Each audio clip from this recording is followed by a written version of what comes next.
John, it's saying, okay, here we go. Now we're going. All right, so the participants are flowing in.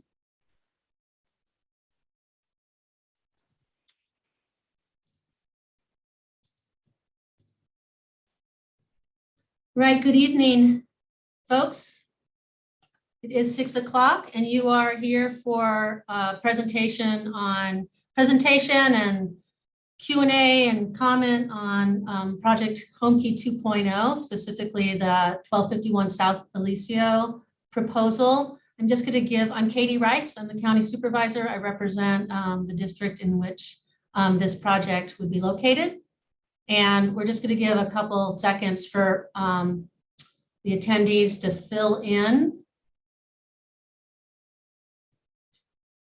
And I'm glad to have everyone here.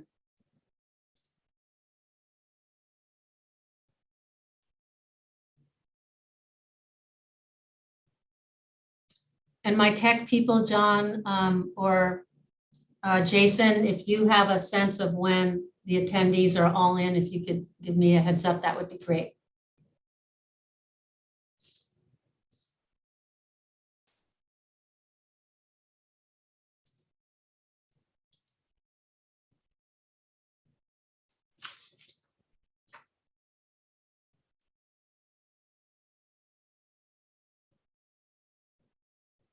All right, and John, maybe if you could put up the first slide, please.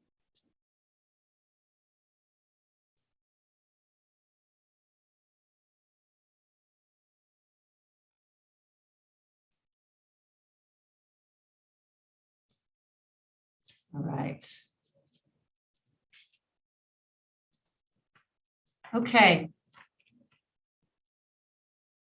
It's looking to me like folks have, a few more coming in. Let me just wait a moment.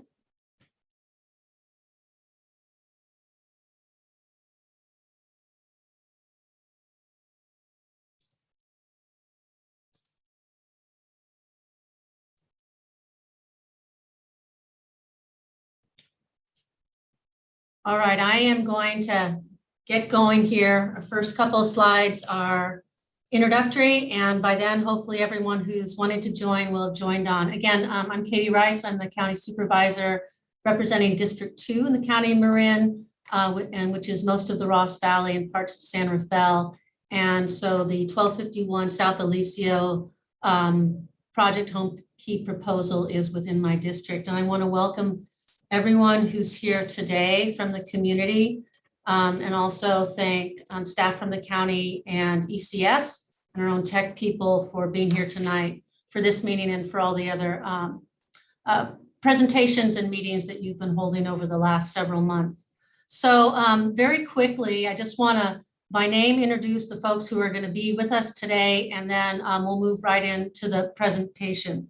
So Ashley Hart-McIntyre, who is the county's homelessness policy analyst, will be here. She'll be making part of the presentation. Gary Naja Reese, who's also with our homelessness division. He's our director of homelessness at the county, is with us tonight. Ken Shapiro, who is our chief assistant director of health and human services, is here, as well as our director of health and human services, Benita McLaren.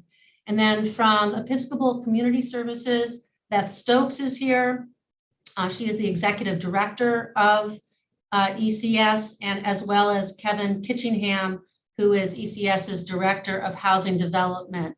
So several of the folks I named will be making the presentation, and then all will be available to provide, to respond to questions that come in at the end of the meeting. So if we could, the next slide, please.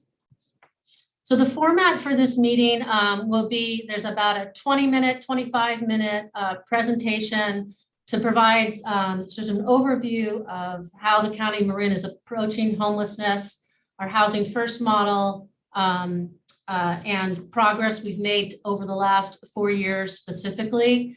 Then we'll dive into Project Homekey in general, what's been happening at the county with regards to Project Homekeys, and then very specifically dive into the South Alicio proposal, including what it is, what the proposal is there, the programming around it, and we'll also include some frequently asked questions towards the end of that presentation, we're hearing a lot of the same questions coming up over and over, and we want to include those as part of the presentation, and then leave the last third of the meeting for your questions, your comments. Actually, I'm saying the middle third of the meeting for your questions and comments from folks who are here with us tonight, and use the balance of the time, which I hope will be at least 20 minutes. I'm going to save at least 20 minutes to respond to questions and comments. And then we'll be wrapping up at 7:30.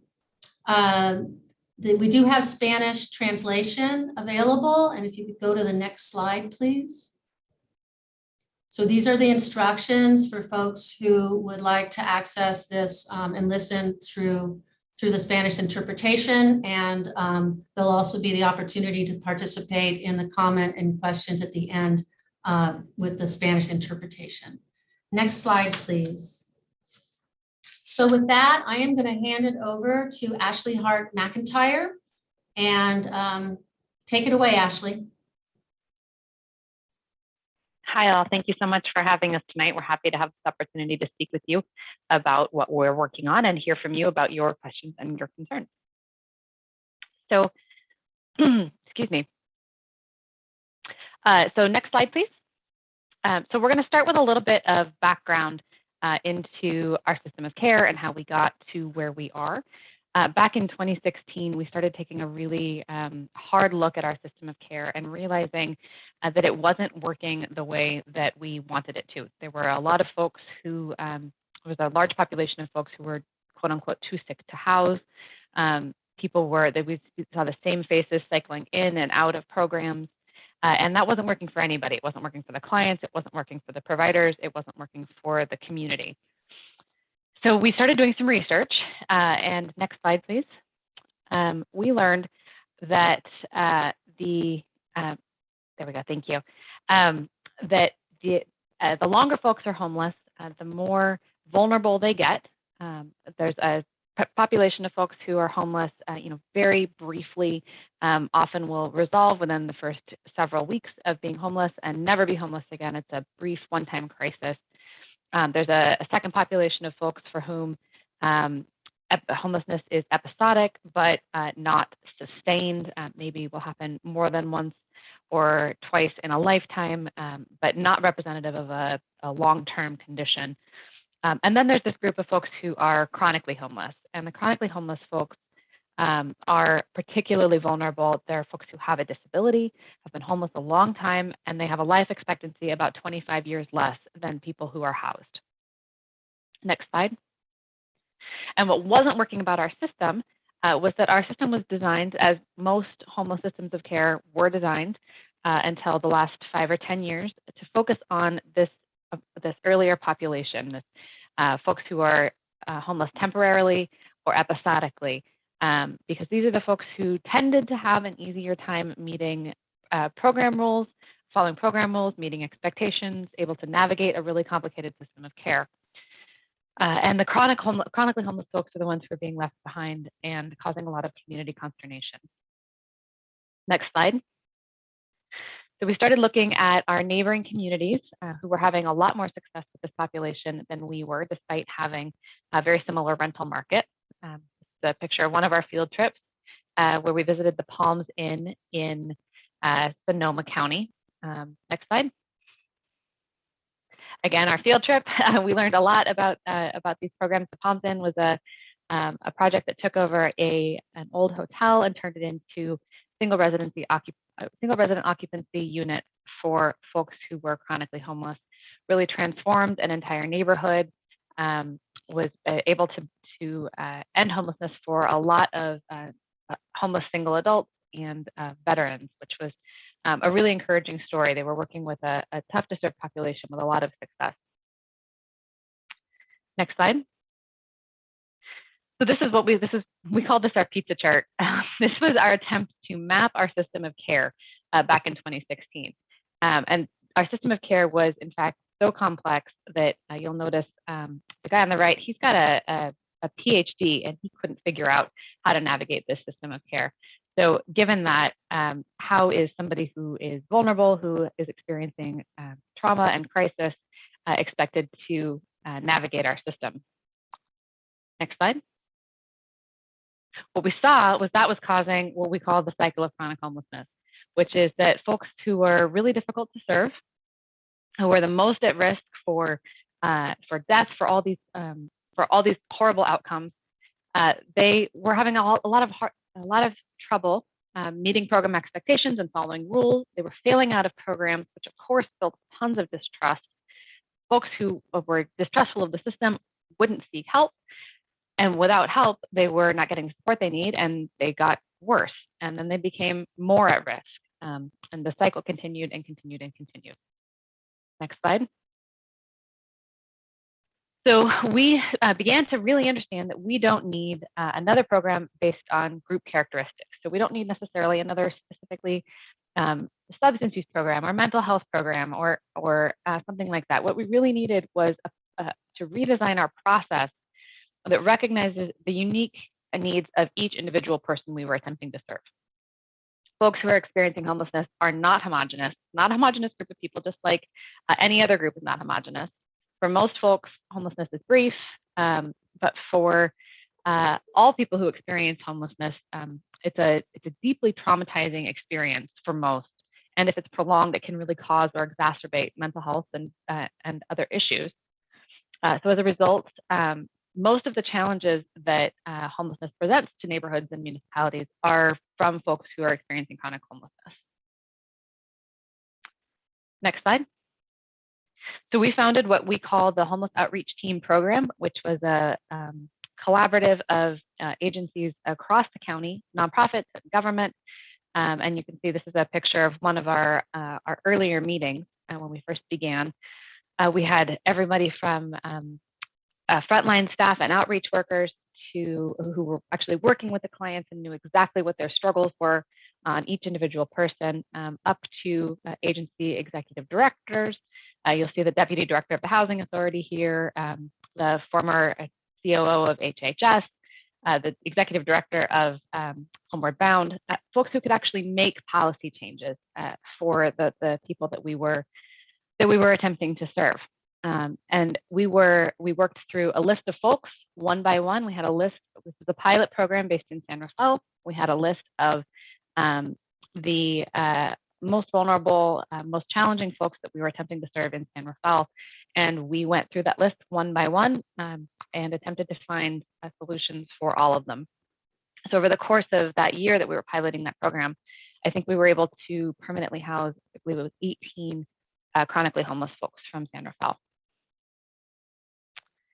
Next slide. So the silver bullet, the linchpin in our success, was what we call housing first. The gray part of this slide, the managing homelessness, that's what it's this maze with dead ends that we never get anywhere with the typical system of care, massive incarcerations and shelter stays, mental health services, the streets, hospitalizations, and it's all circling around the end goal of housing, which most folks are not able to access in a traditional system of care. In a housing first oriented system, we place people in housing first and then wrap them in the assistance that they need to stabilize and work on all of these other issues once people are inside. It's very, very difficult to seek medical treatment, behavioral health treatment, to take medication, to to search for employment when you are actively experiencing the trauma of homelessness. And housing cuts right through that and allows people to succeed much better. Next slide. So we actually are seeing out of a 2020 UCSF study, they saw an 86% retention rate in housing first programs versus 33% retention in a more traditional system of care. Here in Marin, since we began implementing this program, we are at about a 95% retention rate. 95% of the folks that we've housed are still housed. Next slide. And this is one of those folks who we were placed in housing pretty early on. It was a big success story with him. Next slide. Okay, in 2017, we moved our system of care further along. Next slide.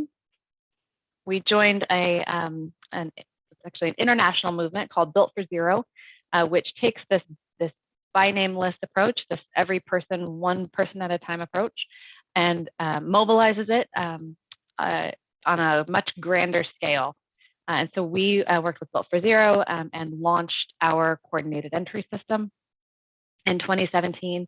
And coordinated entry is the system by which everyone who is experiencing homelessness receives a standardized assessment that helps us measure how vulnerable they are and what their needs might be, what the best housing intervention is for them, and match them with that housing to the extent that it's available.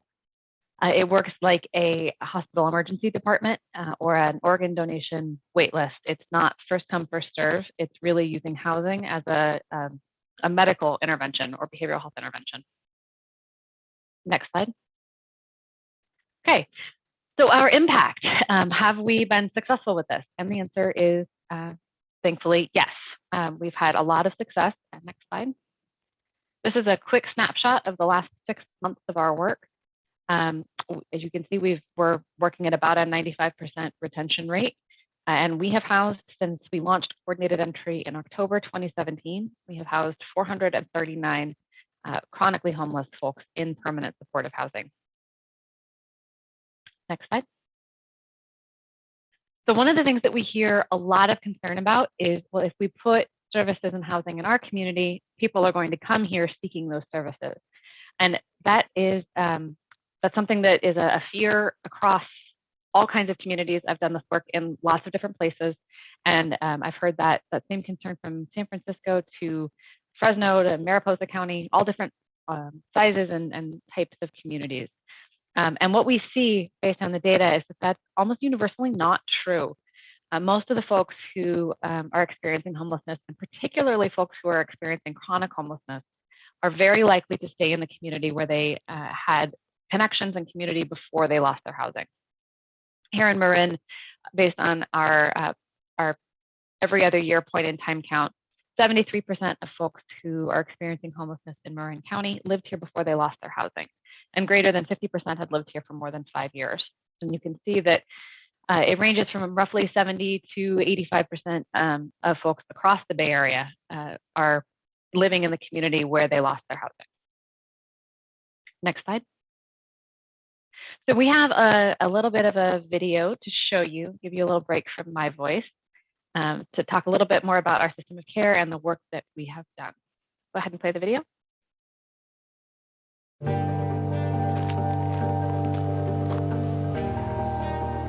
This is where I used to live, right here. I was chronically homeless, been homeless for years. I felt like I'd been thrown away by society.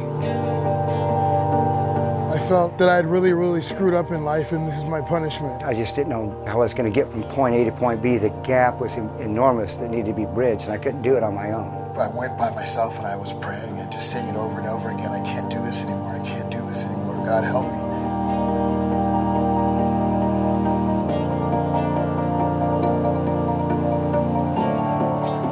The challenge of homelessness is in every community in our nation, unfortunately, especially in more affluent areas like the Bay Area. Watched a lot of people pass away. People find, they get found in their tent dead from whatever reasons. Illness is usually 100% of the cause, but the cause of the illness varies.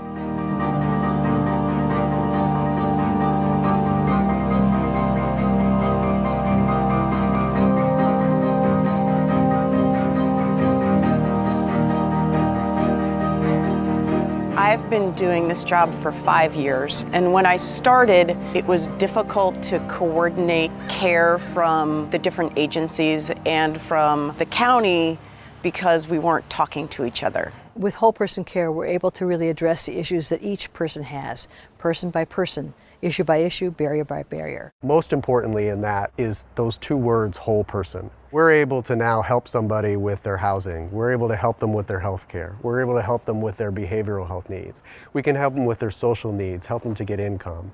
We can do all of that with one team.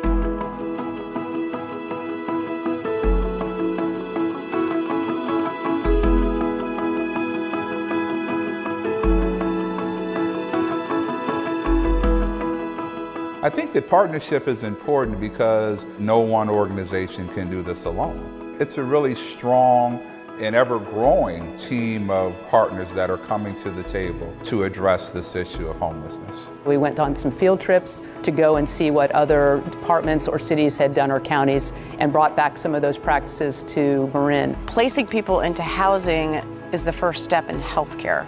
So we're going to end up saving the system money and providing a level of care and support to these folks who most need it.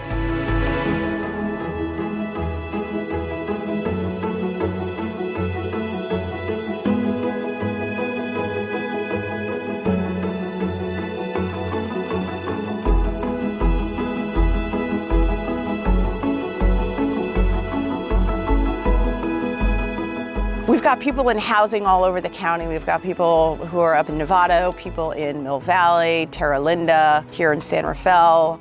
Giving them the dignity of having a place to live, take a shower, cook a meal, have a safe place to visit with a friend or have a family member over. Something that really means something to us. We all want to see people be placed in a position where they get to thrive and be a productive citizen. The platform that they provide gives people the opportunity to rebuild their life. I cannot believe that I finally have a car in the driveway and have a place to live. Without that, I would have failed. I would still be caught up in that struggle of chronic homelessness. Being treated like you're a real person means the world. I'm completely in a sustainable situation now. You know, I will not become homeless again.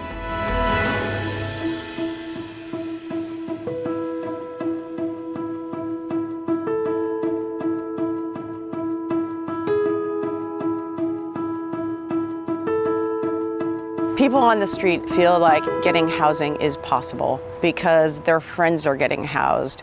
People that they've known for decades on the street are getting housed. So there's actually hope.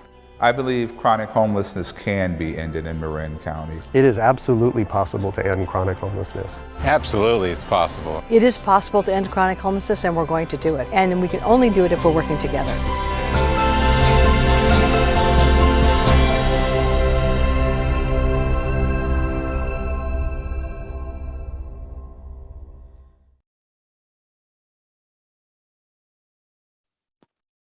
Thank you so much. Thank you. So how did we pull this off? And for those who may not have noticed, this video is a couple years old. The content is still accurate, but the statistics toward the end are out of date. So that's why we provided you with up-to-date statistics. So how did we do this? Next slide. The first piece of it is additional rental units. We have a wonderful partnership with the Housing Authority by which we're able to place folks who have services that are either provided by or coordinated by Marin County Health and Human Services into Section 8 vouchers. So we've been able to increase the number of folks who are chronically homeless coming through coordinated entry who are able to access units. Next slide. And then this next series of slides is just a quick overview of some of the other projects that we brought online. Next slide. So there's Victory Village in Fairfax. There's Mill Street 2.0 in San Rafael, which is hopefully going to open later this year. We've got the Casa Buena, the next slide, which is a Homekey project that should open as permanent supportive housing this spring. Next slide. The 3301 Kerner, it's another Homekey project from last year that'll begin. It's been operating right now as emergency shelter for folks experiencing homelessness and should begin renovations this fall to become another 44 units of permanent supportive housing. So we're really diversifying the types of housing that we have available, not just these scattered site rental units, but also increasingly with these last three projects, particularly Mill Street, Casa Buena, and 3301 Kerner. These are homeless specific projects with extensive support services available on site. So moving along from history on the next slide, we want to talk with you also about Homekey 2.0 and what we are doing with this next project and what you all are here to hear about tonight. Next slide. So Homekey 1.0 it's a state project that was launched in the summer of 2020. Statewide, it created approximately 6,000 units to serve more than 8,200 people. And Homekey 2.0 is about 1.4 billion this year, another 1.35 in the next fiscal year. They opened the application period at the end of September, and it's operating on similar guidelines as Homekey 1.0, the hallmarks of which are a rapid timeline and flexible acquisition and rehabilitation requirements. So typically a project like this takes many years to put together and to negotiate the purchase of, and in the Homekey project, they've limited our timeline dramatically. This year, it's not quite as limited as in Homekey 1.0, thankfully, but still rather rapid. Next slide. So one of the benefits of Homekey 2.0 is that we had the opportunity to learn from the first round of Homekey. And one of the things that we learned was that we really needed to do extensive community outreach. So months and months before we even had a notice of funding availability from the state, we began to engage the community. Back in April, we hosted 10 community information sessions at a variety of times, and we asked for feedback on the process, on what a successful Homekey project in Marin County would look like. We had no potential projects on the brain at that point. We really wanted to get a sense for what would work for a Homekey 2.0 project in Marin. We began soliciting for potential projects in April, and we also issued a request for proposals for a development partner, and for which we selected Episcopal Community Services, who you'll hear from shortly, in July. We looked at 20 plus different possible projects throughout the county, a range of cities, a range of sizes, a range of properties. And we announced in September our intention to apply for this property, South Alicio, in September. And the Board of Supervisors authorized us to apply in October. We submitted the application to the state in mid-November. Next slide, please. So Episcopal Community Services is our partner for this project. They pioneered permanent supportive housing in San Francisco. They operate 1,600 permanent supportive housing units with a 98% client retention rate. They are highly qualified to work with this population to develop housing and to manage permanent supportive housing for people who are chronically homeless. They were San Francisco's development sponsor for the first round of Project Homekey, and they won the opportunity to be our development sponsor through a competitive process. Next slide. The project, excuse me, many of you will recognize this project. It's 1251 South Alicio. It's a former skilled nursing facility. And next slide, please. And it could create 43 to 50 new permanent homes with wraparound support services. So we really want everybody to understand that this is not a shelter program. This is not transitional housing or treatment. This is a home. These are long-term residents who will have leases, who will integrate into the community and thrive in their own permanent unit. It's also an opportunity to upgrade a property that is frankly falling apart, next slide, into something that can be a real asset to the community. And by falling apart, you can see, we mean that somewhat literally, broken windows, no drywall, next slide. It needs some love, which we are very prepared to give it. The property has some really unique features, including because it was a skilled nursing facility, it has wide hallways and doorways, so it's ADA accessible, which is great because the population that we'll be working with will have a range of disabilities. Next slide, please. So how will residents be selected? Our coordinated entry system, which I discussed a little bit earlier, assesses the needs and vulnerabilities of folks who are experiencing homelessness in Marin. It helps us triage who is most vulnerable, and we work together across providers as a team when someone's name comes up for housing to look at all of the available units and place the person in a unit that is going to best meet their needs. And that takes into consideration both the client's desires. So for example, if they have a history in San Rafael and they are trying to move on from that life and would prefer to be in a different city, we'll take that into consideration.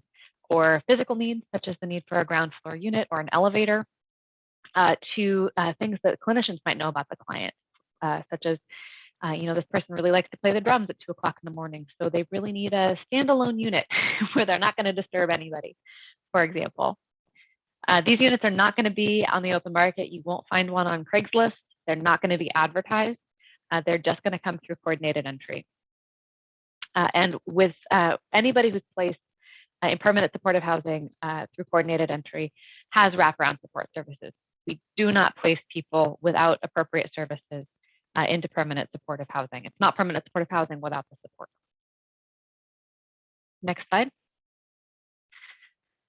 So the folks who will live there will be single adults, both men and women, folks who are chronically homeless. And again, that's folks who have a disability, who have been homeless for an extended period, at least 1 year. Outreach providers will engage with the identified future residents before they're placed to start to build trust, to introduce the idea of moving into housing, and to connect and provide what we call a warm handoff to the case managers in the housing program. Next slide. We've gotten a lot of questions about why we have chosen not to serve homeless families in this site. That's definitely a huge priority for us here at the county. Currently, we are working with that population using countywide housing vouchers primarily, rather than single projects for a large number of families. Most of the folks who we're working with in families with children are scattered throughout the community. We did consider families for this property, but the redevelopment requirements for family programming would be quite extensive and require a lot more time than we have due to the time constraints through the Project Homekey process. It also would reduce ongoing subsidies for operations and services, unfortunately, due to the Homekey requirements and the way that vouchers work. And there's also a little bit of a challenge of losing the unit to families who are homeless. When children grow up and move out, we can't require the parents to leave the unit. And I think at this point, I'm going to turn it over to my colleague, Beth Stokes at Episcopal Community Services. Thank you, Ashley. Good evening, everyone. Beth Stokes with Episcopal Community Services. If we could go to the next slide. Then go to the next slide. So I'm here to talk about a few things, but one is about the type of services that'll be provided.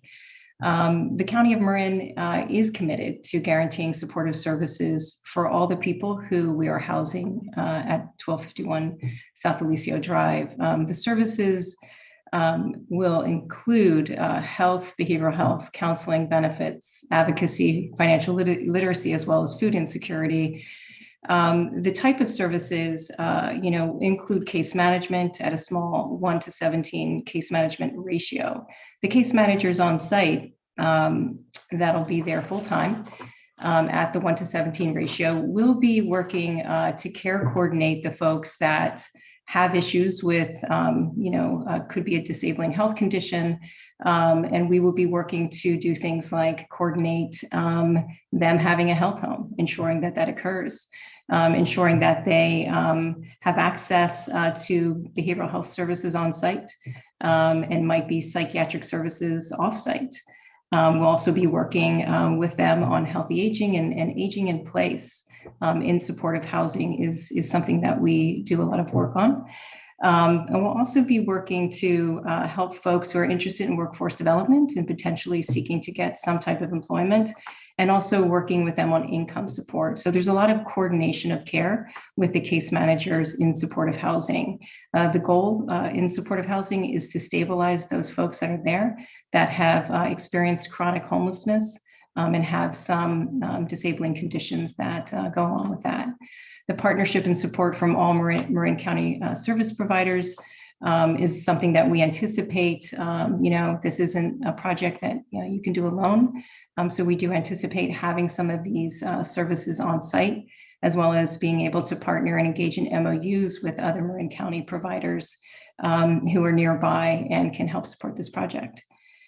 Program success is ongoing housing stability. That's something that we're committed to, and I know that Marin County is to stabilize those that have been chronically homeless and unhoused for some time. Our goal is to improve their health and wellness, and to do that, it does take the whole community. So that's part of the success. Other additional things that we look at in terms of success in supportive housing related to long-term stability in the housing is to reduce visits to emergency rooms. It's also to try and reduce any type of inpatient hospitalization visits to the hospital. Next slide. What kind of property management will be provided?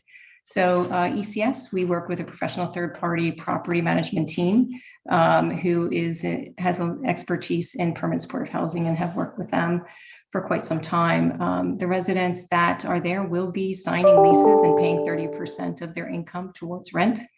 And the residents will have standard rights and responsibilities of tenancy as it relates to that responsibility of signing a lease. We'll also have 24/7 staff present, and that includes front desk clerks that'll be there around the clock, right in the front of the building, as well as on-site maintenance staff that'll be there to address any issues that might come up on off-hour times, weekends, and potentially in the evenings and overnight in supportive housing. We're also looking to staff community safety services that will be focused on the exterior of the property and be there to engage with neighbors as well as to address and de-escalate situations that may occur on site. Next slide.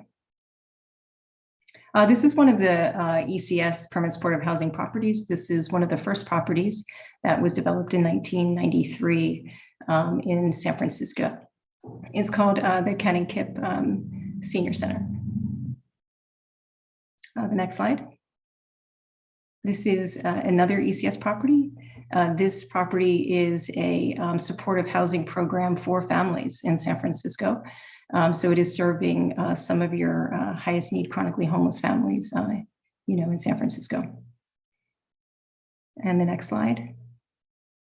This just is showing you that the type of properties that we either build in new construction or rehab, we want to ensure that the residents have everything that they need on site that one would typically have in a residential setting. And one of those things, of course, that's very important is access to laundry on site.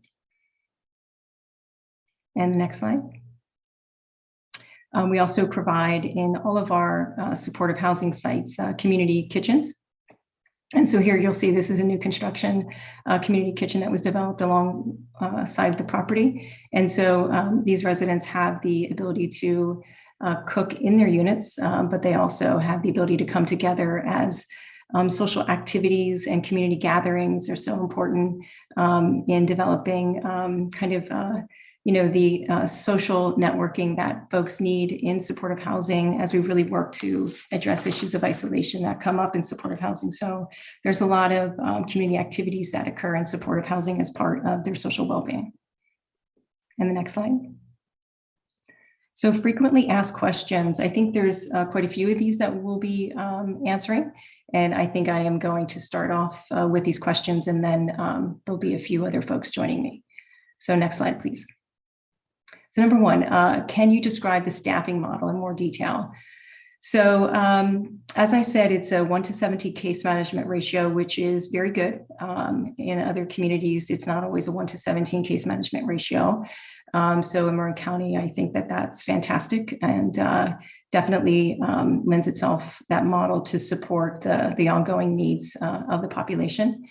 The staff, property management staff, is 24/7. And that's really around, security and safety of the property. Whereas the case management staff, they are not there 24/7, but they're there throughout the week and, one day during the weekend. And as I said before, there's 24/7 property management, front desk, on-site case management. We will have clinical services on-site with a licensed clinician, and those will be primarily, as I said, during business hours. And again, We are going to have a community safety services team to serve the community as liaisons to prevent de-escalated issues. And there's more on the next slide about that team. So community safety services in more detail. So, we definitely hear the community around the issue of safety, and the residents who live in the property also want to be safe, as do the staff. So, we're mindful of that and also the needs of the community. The community safety services is an alternative approach to a traditional security model, like having a security guard who just sits, in the front of the property. We find that a community safety team is a more effective engagement with the community, particularly as it's externally facing versus internally facing on the property. This team will take the time, we expect, to form relationships in the community. And also work to welcome visitors and, be a trusted and welcome, group as part of this team. They will be focused around the property, but also be able to, we expect them to walk the block. They are, not in a vehicle or not on a bicycle, but, it's a team that will walk the external property. Engage with the community and try and, address issues that may come up that they see, particularly work to de-escalate or address issues that might arise if they end, certainly contact first responders if that's necessary. But they will be trained in de-escalation interventions. Next slide. What happens if there are behavioral health issues on site?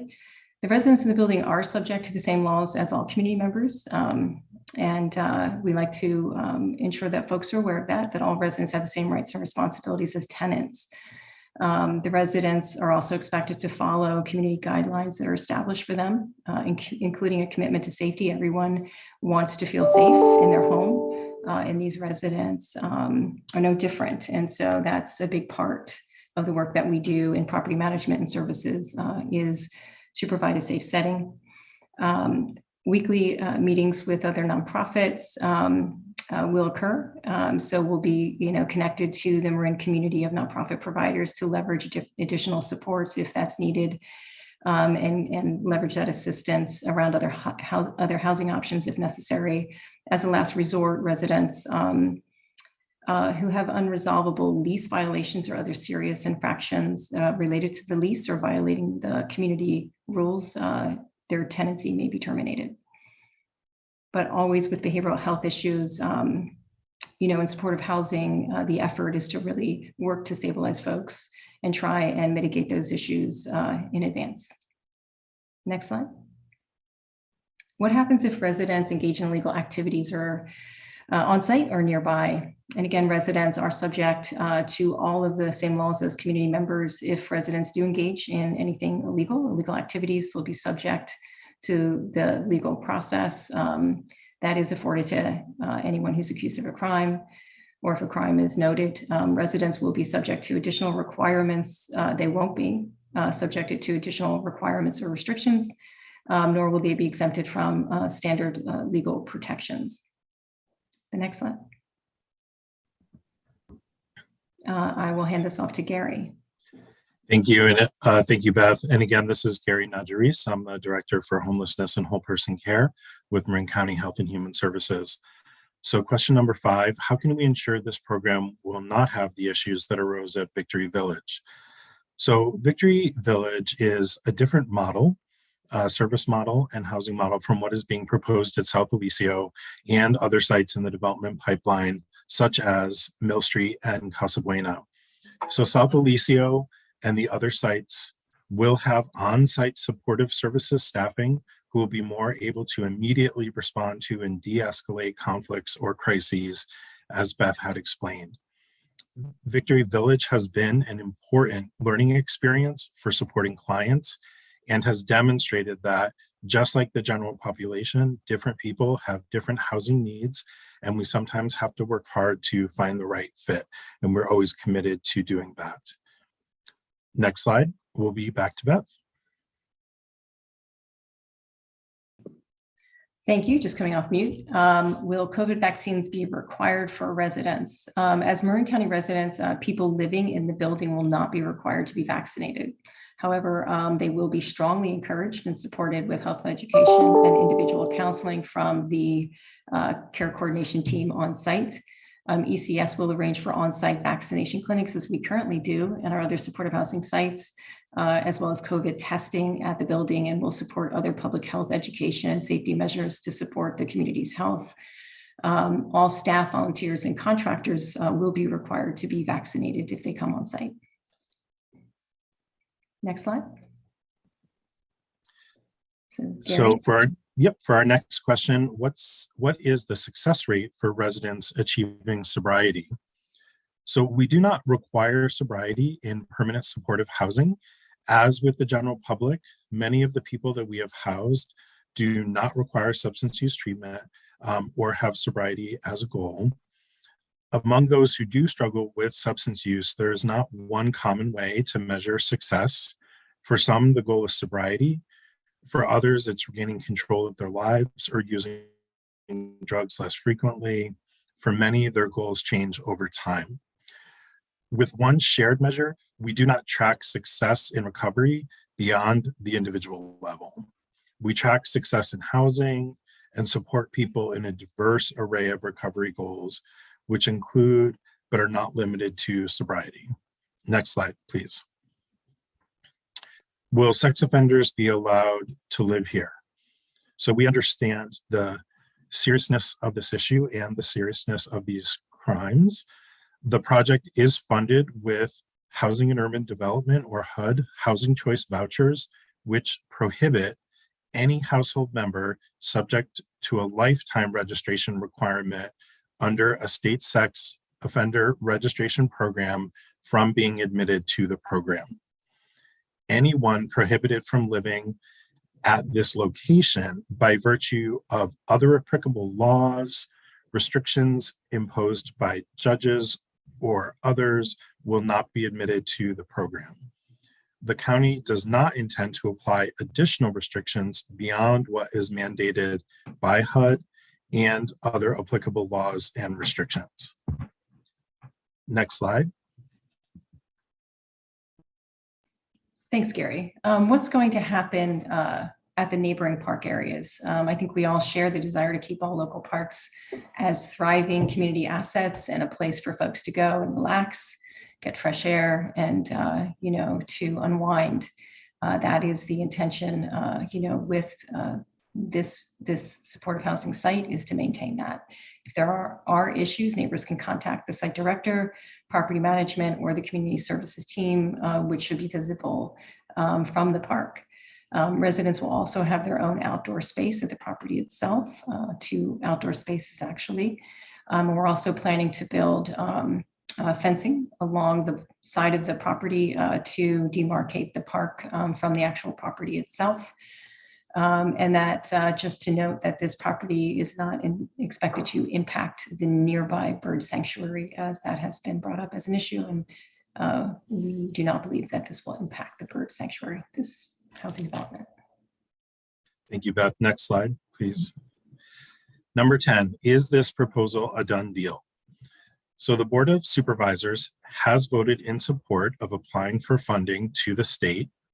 We anticipate hearing back about whether the project is funded in mid to late January, after which the Board of Supervisors will vote to accept the funds, tentatively scheduled for February 1st. Our team is already moving forward with building relationships and gathering feedback from the community. Next slide, please. What is the Community Advisory Group? The Community Advisory Group has been formed and modeled after a similar effort in Corte Madera. We're envisioning a focus on safety, schools, parks nearby, communications, program metrics, site improvements, and other related topics.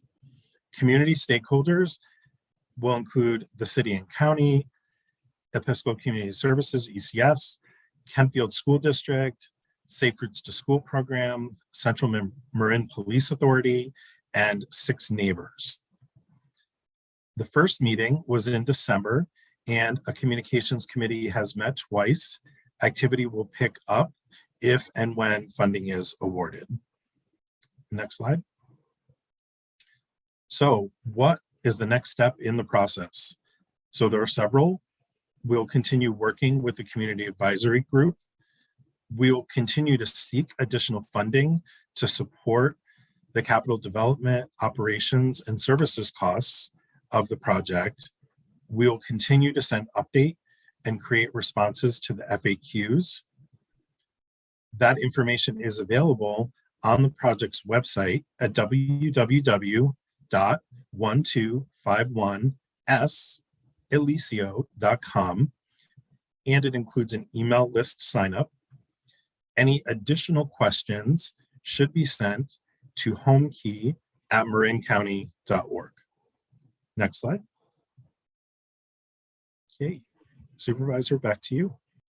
All right. Thank you, Gary and Beth and Ashley, for the presentation. I know there's a lot of content there, and I know that many of the folks who are on this call on the Zoom tonight maybe have seen parts of that presentation before, but I also am seeing lots of folks who are new to this as well. So I hope the information was helpful.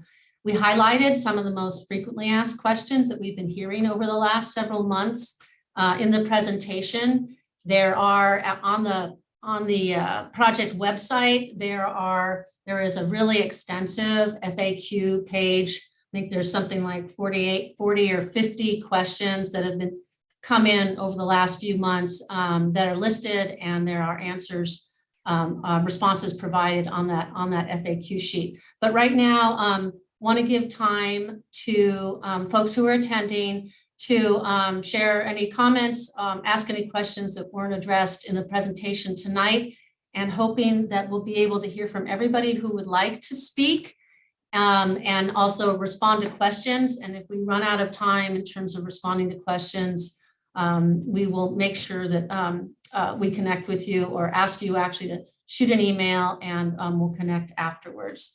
And we may run a little bit over. So there are a lot of people on this call, and if you all could raise your hand if you'd like to speak. I think, given the numbers, I'm going to ask that folks confine themselves to 1 minute. I know that's not very long. We can always, if we get through everyone, we could always circle back and do a second round, but I'm seeing 20, 30, I'm seeing at least 30 hands up right now. And so what I'm going to do is I'm going to call your name, and our tech person will let you in, and you can unmute yourself. And also, if you want to share your screen, you can share your video. And if I could also have the panelists, if Beth and Gary, Beth, Gary, and Ashley, if you could actually turn on your videos, just so we all have someone to look at when we're asking a question. All right, Jason or John, could you please, let's see, you've got Annie Prupas is at the top of the list, and then following her will be Mary Nahorniak.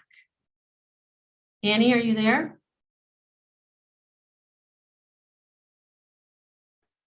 Supervisor Rice, we will have Annie first, I believe. Yeah, and Jason, I'll give you a couple names so you can get people queued up while we're doing it. So Annie Prupas and then Janet Mickelson.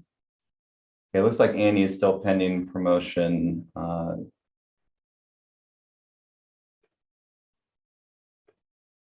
We do have Mary Nahorniak ready. All right, and then Mary, before you start, I do want to let folks know that there is, if there are Spanish speakers who would like to present, you can still raise your hand and we can get help for you to ask your question or comment. Hi, Mary. Good evening. Thanks for your patience. Hi, Supervisor Rice. Thank you, everyone. Thank you for all this information. It's really compelling, and I really hope that some hearts and minds are swayed tonight by having some of these questions answered. I lived until recently very nearby the site in Larkspur and Baltimore Park, and I'm still really close by. I have 2 young children, like many folks on this call, and I want to say I welcome this project with open arms. I wanted to ask specifically, how will you introduce the residents to the neighborhood and encourage existing neighbors to meet these new neighbors? Are there strategies to ensure successful connections? So just wondering really specifically about how we make that piece of it successful. Great, thank you, Mary. And what we're going to do is we're going to collect all the questions and respond at the end of Q&A. So we'll get back to you. Thanks, Mary. All right, next up is Annie Prupas and then Diana Hendrick.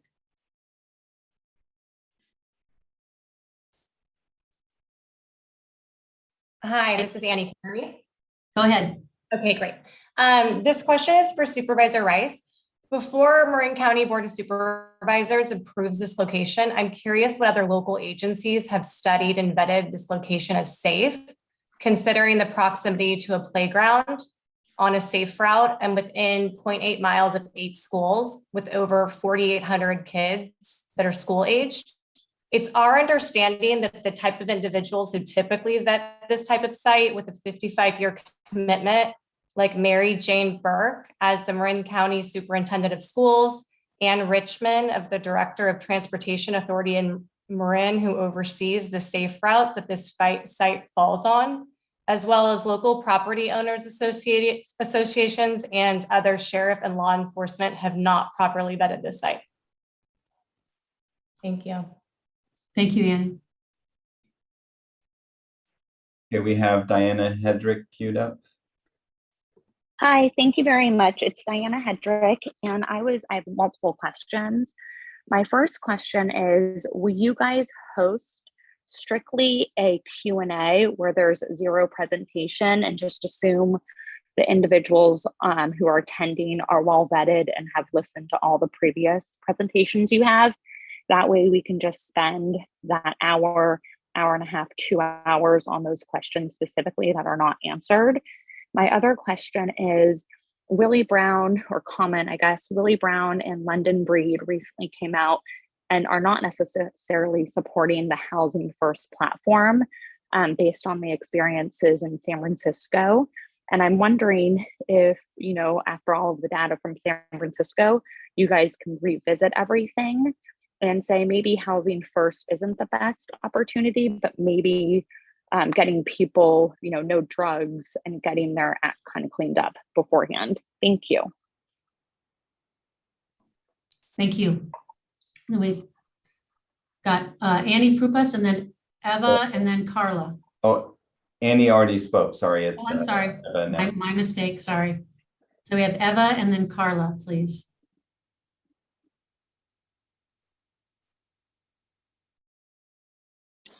Thanks so much. Can you hear me okay? Can hear you. Yeah, thanks, Katie. Yeah, I just wanted to put in a word. I've heard some of the comments against this project, and it was a little distressing. There were a lot of concerns about unhoused people being a threat somehow to children. And I said this before at Board of Supervisors. I think it's really important to bear in mind that the you know, outsized concerns about people being at risk of children being at risk because of unhoused people. Your kids are far more likely to be at risk of abuse by coaches, by teachers, and principally by a family member. So these concerns need to be actually weighted with the data. And I would just hope that people can keep that in mind going forward, because it's become a sort of hysteria. Thank you. Next speaker is Carla. Hello, thank you for this time. I have a couple of questions. I live on this same street, South Alicio Drive. I walk with my young children almost every day down the park. And the concern is not having homeless people that need housing on the street. The concern is the substance abuse and the spillage of having people that have substance abuse that comes with this project. So, and especially if there is no success rate for these projects, how are you planning to deal with the spillage that comes with it, like drug dealers and prostitution and substances, I don't know, like needles in our park next door. It's something of concern to us. I'd also like to know how you are responding to the petition that's being signed by over 1,500 people that live in this area, saying that they don't want this project here. Thank you. Thank you, Carla. The next speaker is Joe Centeno. It's more a comment. There's strong opposition to this project and this ideology that has proven not to work. You referenced a study under the frequently asked questions, and it was referenced tonight as well.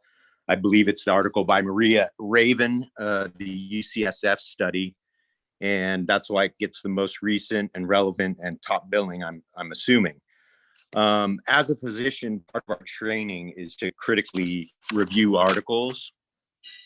The program, so in some programs, the number of homeless that they spend in homeless shelters, which is not at all surprising, since they were given taxpayer-funded housing free to use instead of the shelter. Visits to the psychiatric ER went from 2 to 1.5, so there's no real-world impact here. There was no change in medical ER visits, no change in medical hospitalizations, no change in rates of getting arrested or going to jail, no change in death rates. Is actually higher in the treatment group of 20% to 17%. So psych ER visits went from 2 to 1.5. That is it. What is most laughable about this study is it is funded by Abode Incorporated. And much like ECS, I'm sure they stand to benefit financially from millions in taxpayer grants with this housing first debacle. As any scientist knows, you cannot trust a study that is funded by those that have a financial gain to its findings. We all want to help the disenfranchised, and Supervisor Rice, when we met on a Zoom call, rather than providing evidence, suggested we needed to open our hearts and be more understanding. I find this very offensive. I am bound by the Hippocratic Oath to do no harm, which is more than I can say for anyone else making these decisions unless they are fellow physicians. Joe, thank you. Your time's up. So please do not. Next speaker is Misty Gibbs.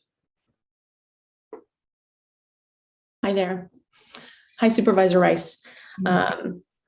Gary, Beth, Ashley, and Supervisor Rice, I do want to say, I don't think there are many among us who would say that you are not doing noble work. Whether we agree with Housing First as an initiative, the proper way or not is noble work, and you're doing work that needs to be done. So thank you and congratulations on the successes that you've had so far. I think the major concern so far with our community is the very, very close proximity to not a few children, but thousands of children. And it's very difficult and it's offensive to us to feel that we're being told that we don't care about the homeless, or that's being assumed, and we do.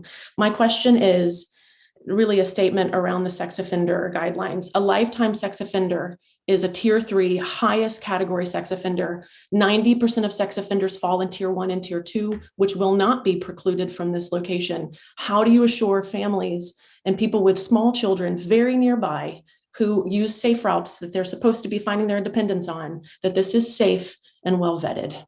Thank you. Thanks, Misty. Next speaker is Teresa Ahanel. Can you hear me? Yep. Yeah, my name is Teresa, and I've been living in Green Bay for the last 14, 15 years of my life right here with my 4 kids. And it's really simple. Some of the questions that I have, I have some concerns as again, and I have 4 kids. And just Saturday, it means 4 days ago, I went to do laundry, and I have a homeless approaching my kid in Spanish words. And I don't want to sound mean or rude at any point, but I would like to know who will be responsible if something happened. I have to call the police. I have to find the cameras in the laundromat to use to find this guy. And so far they haven't found it. It's been 4 days that this happened. I just want to know who will be responsible if something happened to my kids. Who I'm gonna call if something like this happened. Is Ashley, is Miss Rice gonna be responsible for this? And that's 4 days ago. Okay, thank you. The next speaker is TR.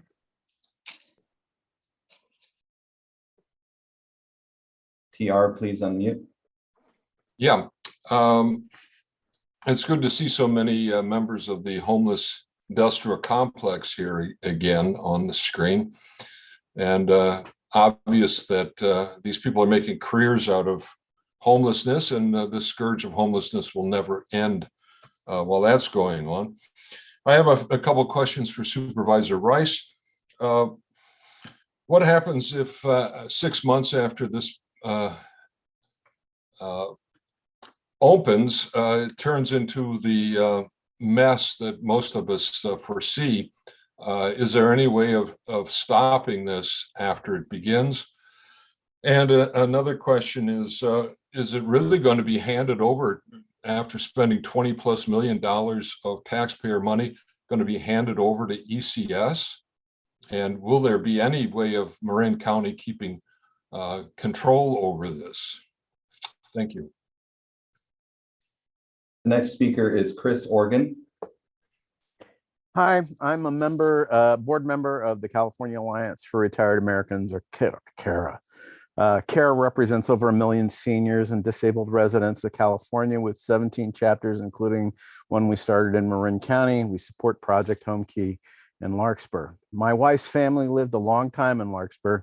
They were the Nagels and built a number of homes in Larkspur, including where the McCarthys lived. And I spent many holidays, especially for the 4th of July parade.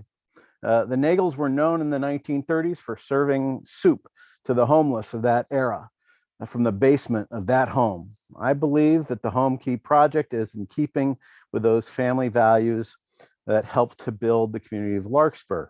To stop homelessness, we have to build homes for those who are vulnerable and who lose their homes. We need services, and we need Homekey can offer all of that. We also have to recognize homelessness encampments and people struggling with drugs already exists. So Homekey can, again, help with those. 43 units will serve long-term needs, and they don't deserve to be homeless. Thank you. Thank you, Chris. The next speaker is Robin Moeller. Hi, thank you very much. I grew up in about a block from 1351 or 1251 South Alicio on Bayview Road. And at that time, the Buckaloo Farms housing was up the street. I have no idea if it's there now, but I do have experience living adjacent to a project not unrelated to this, I think, and found no problems there. I want to say thank you very much for this project, that I'm very supportive of it. It sounds well thought out to me. I think that housing as a base public health component works, and I think that it's a really good reuse of the site. And I believe that anything that increases diversity in our communities is a good thing, including people who might not be exactly like everybody else. I have one very small question, and that is, do you expect people to live there for what period of time? Is it I'm just curious what the expectation is. Thank you. Thank you. Next speaker is Lisa Levitt. Lisa Levitt. Levitt, sorry. Good evening, and thank you for this opportunity to speak in support of Project Homekey. Many of you know my name is Dr. Lisa Levitt. I live in Larkspur, and I'm a physician at Marin Community Clinics, where I have worked for the past 25 years.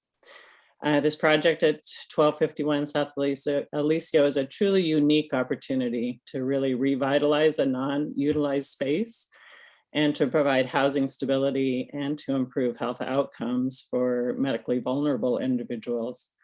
As we heard, the majority of those who die unhoused or on the street die from untreated chronic medical conditions. I want to let you know that Marin Community Clinics has 2 clinic sites that are in walking distance of the proposed Homekey site. One is directly across the street at 1260 South Alicio Drive, and the other is 5 Bon Air Road. We have patients will have access to primary care, specialty services, pharmacy, doctors, nurses, social workers, care navigators who care for complex medically fragile patients. We have a robust behavioral health department. I am confident that the concerns that have been raised can be addressed and mitigated by both Episcopal Community Services and a very capable community advisory group. that's been Lisa, shared. I'm going to cut you off. Thank you. Thanks. The next speaker is Bill Hess. Bill, please unmute. Good evening. Thank you. One question doesn't seem to be getting much attention is, where's the funding going to come and how much will it be in the future to keep this operation going? You're going to need money for employees, insurance, maintenance, and we hear nothing about what the projected expenses are going to be and where the money's coming from. To Dr. Levitt's point, I easily expect to see Marin Health emergency room get flooded with people. 30% of their income is going to rent. Where are they going to get the rest? What are they going to use the rest of the money for? Free medication, free medical care would be one, AKA emergency room. A better site would be the Civic Center area. A lot of land there. You're going to have to tear this building down and build one. So build one at Civic Center and put that program there. Thanks, Bill. The next speaker is Renee Edgren. Yeah, hi, I'm Chris. I'm Renee's husband. I'd like to ask a couple questions. First, I thought it was quite curious that Supervisor Rice knew Lisa Levitt. Perhaps there's a conflict of interest there. You seem to know her pretty well. I want to know about the replacement rate of homelessness and how this is going to attract more homeless to Marin. This happens, and it's very obvious that this is happening in San Francisco. People come from all over the country to get the benefits of San Francisco. How's that going to happen here? I also like to draw attention to how many employees of all these various groups are going to be drawing their paychecks from this boondoggle of a government program that's sucking in millions of dollars of COVID relief money and all types of stuff. So yeah, I'd like some answers from that. And also, you guys still haven't defined success or failure at all. Like, is it a failure when someone gets physically hurt by one of these people? Is it a success when they're out in 2 weeks? We need some answers. Thanks, Chris. Next speaker is Bob Pendoli.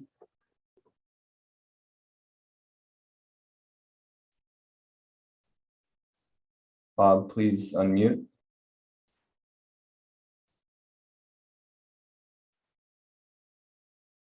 Sorry for that. I'm a member of the Marin Environmental Housing Collaborative, and we are strongly supporting the project. It's a low-impact project because it's the renovation of an existing property rather than new construction, and the property is already zoned for this type of residential use. At 43 units, it's a very small project and appropriate to a residential neighborhood. And finally, it's a good location because there are nearby medical services, including federally qualified health center, public transit that can take people to shopping, and points beyond. Thank you for your good work on this project. Thanks, Bob. The next speaker is Patty Breitman. Hello, thank you. This is Patty.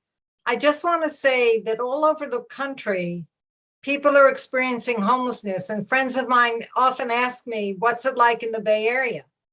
And when I tell them that we have a huge homelessness problem in the Bay Area, I also add that I'm very proud to live in Marin because we're doing something about it. A lot of people have no idea what to do about it.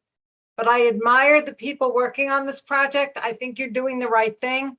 I admire the goal and the process, and I just applaud everybody who had anything to do with Project Homekey, and I wish it great success. Thank you.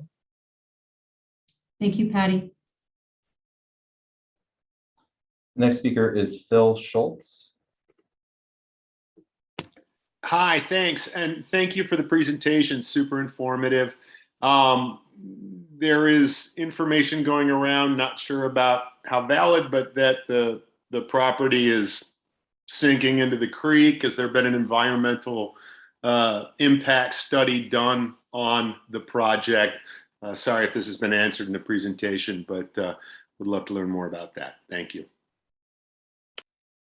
Thank you. The next speaker is Jeff Bialik.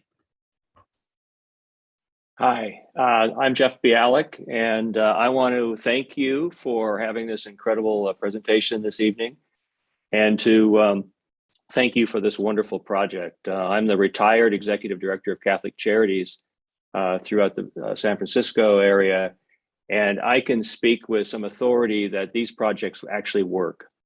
I can also vouch for the incredible work of Beth Stokes and ECS, and the incredible outcomes that they're achieving are just amazing.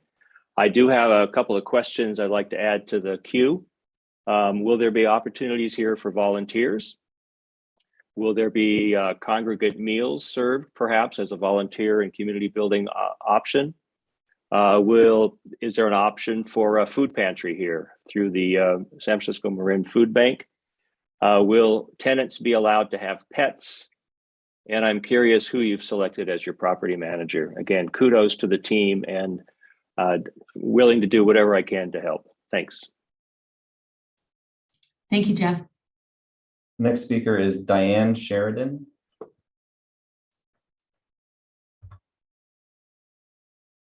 Diane, please unmute.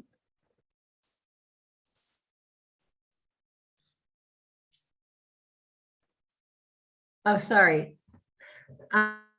Yeah, I've been a resident of Marin County for about 45 years. I live in San Anselmo. I don't live near where this project would be, so I understand that people are concerned. But I believe in housing first, and I'm thinking we're saying, oh, you know, it's going to be homeless people. That what's going to happen is they won't be homeless anymore. And I think that that's the thing that'll make all the difference. Because people who have spoken earlier at another meeting, I heard say, oh, I saw somebody in their car, or I saw somebody over here. And to have a place to live, I think is just, I believe that housing first also is important. So thank you for doing this and the opportunity to speak. Thank you. The next speaker is Teresa Ward. Very good. All right. Very good. Good, Yeah. good evening, and thank you to everyone. I am a neighbor of the project at 1251 and a member of the Marin Organizing Committee, and I support Homekey. I'm hearing concerns, obviously, about potentially troubled individuals who may be entering into our community, and want to welcome them, of course. But I'm wondering if we could learn more about the kind of screening process that is done so that people might thrive in this community without the problems that seem to be troubling, especially parents. Thank you. Thank you. Next speaker is Bjorn Stansvik.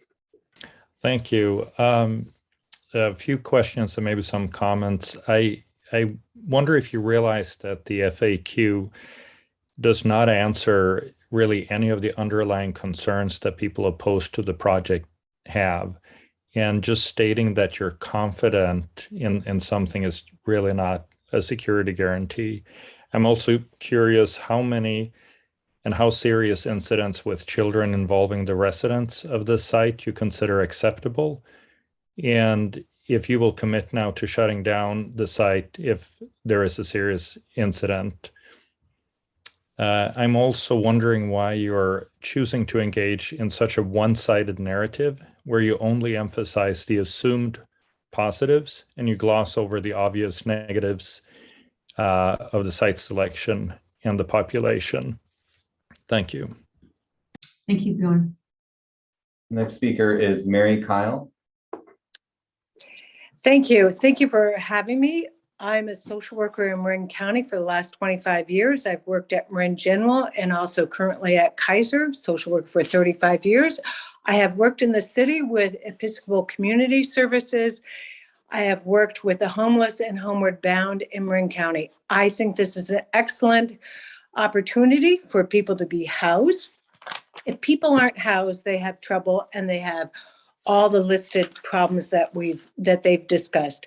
I believe that the integration of all the community services that were mentioned as far as the housing, social services, behavioral health, and again, with the community health center right down the street and Marin General, This would be advantageous for the community. There is a no win-win if no one has housing. Housing has to come first. The ER visits that I have seen, there is no answer to anybody's problems unless they have housing. Thank God that. Mary, I'm gonna cut you off because Okay. I'm sorry to do that. And I'm just Sorry. letting folks know we have many more speakers, at least right. probably 30. And if I'd ask if you can, make it as short and sweet as possible, Right. that'd be great. Sarah, you're Okay. next. Mary, thank you very much. Thank you. Short and Next sweet. speaker is Shannon Collins.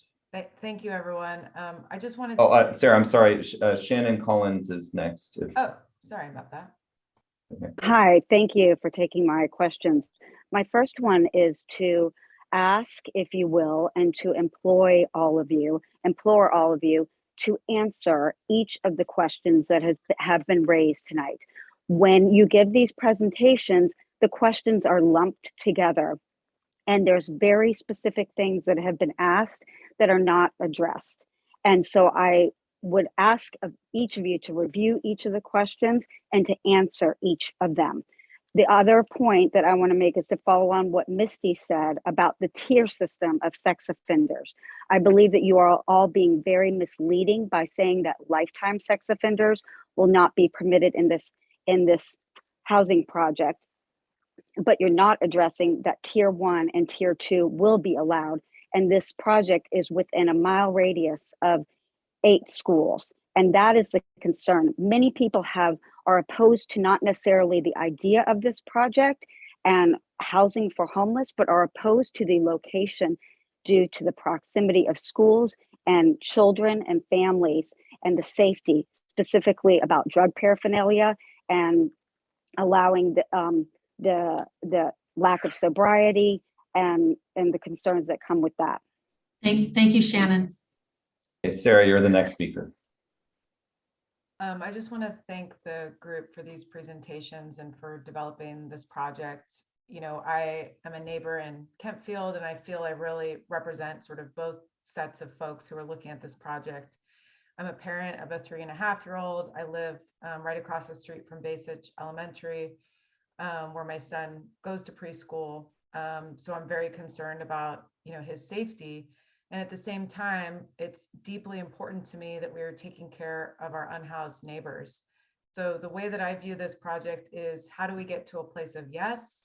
How do we get satisfying answers to anything that we feel unclear about, or to the questions that we've addressed today? But I really embrace this project. I look forward to volunteering there, and I look forward to telling my son that we are taking care of all of our neighbors, including those that are unhoused. So I really thank all of you. Thanks, Sarah. Next speaker is Pat Langley. Good evening and thank you. I am Pat Langley from St. Anselm's Catholic Church and a member of the Marin Organizing Committee. And I am in support of this project. Became acquainted with people experiencing homelessness and with the rotating emergency shelter team program REFS that went on for around 10 years.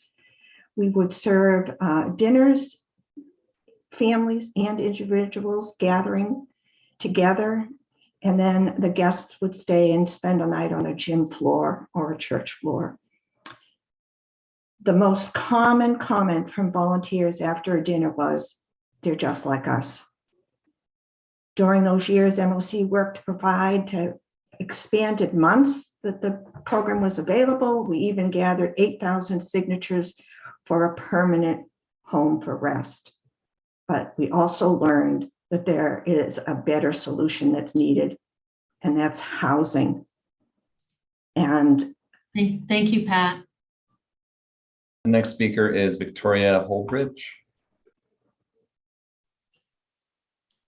Hi, I'm Victoria Holdridge. I'm also a member of the Marin Organizing Committee and the local Unitarian Universalist Congregation of Marin.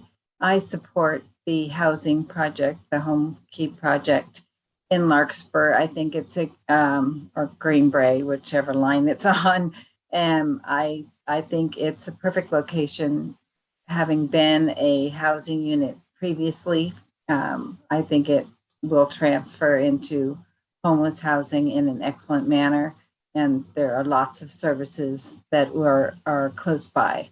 So thank you for all your hard work on the project. And I look forward to seeing this project move forward. Thank you. Thank you. The next speaker is David Levin. David, please unmute. Hi, I want to thank all of you for your work on Project Homekey and this important project. I live in Southern Marin. I'm also a member of the Marin Environmental Housing Collaborative and strongly support this project, partly because of working several years at Legal Aid of Marin and experiencing the frustration of trying to locate housing for people in Marin living in their vehicles or tents. And to see this well-designed project that's bringing together a number of agencies on an existing site, it's really exciting to meet this need. And thank you for providing the leadership to move this project forward and serve our community obligation to the most vulnerable residents. Thank you very much. Thanks, David. So I'm gonna ask if I could.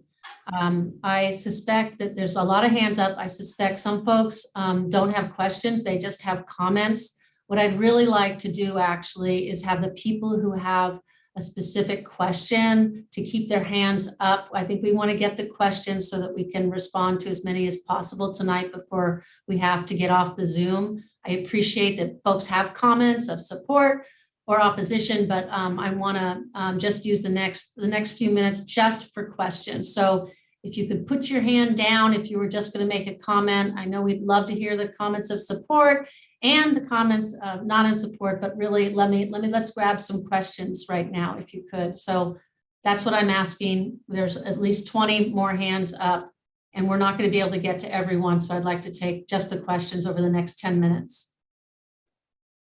So the next speaker was Jaswina Perez Tehran, but not sure if they had a question or not.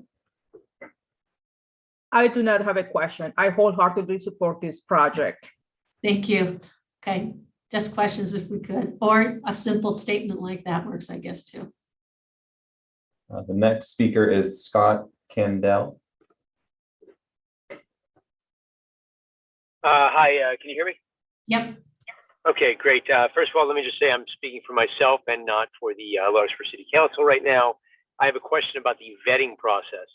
I don't understand if we had somebody, a homeless person, hypothetically, who had 10 convictions for indecent exposure to kids.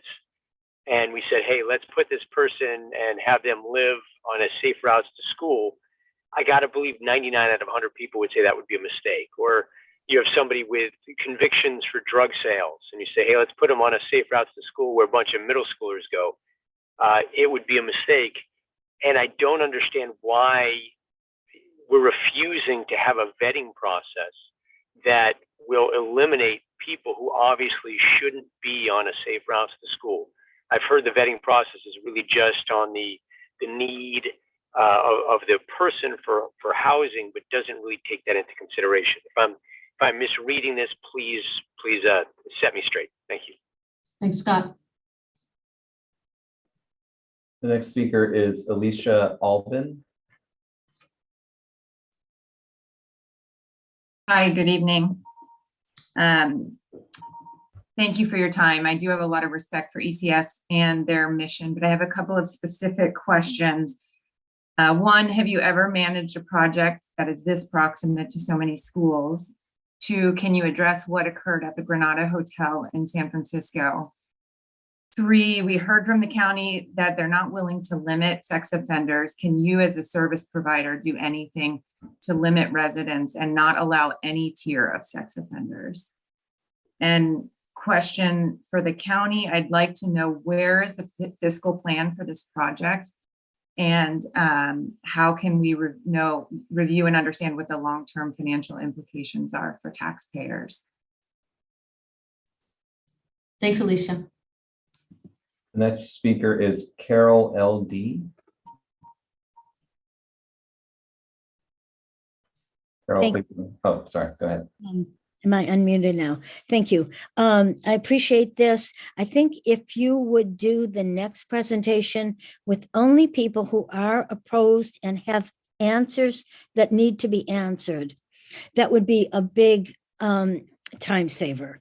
There's many people who just go, this is going to be great, everything's good. We're made to feel shamed because we're worried about what's going on. My question is it the case that, as I understand it, Marin County will be buying this property at somewhere in the $20 million range?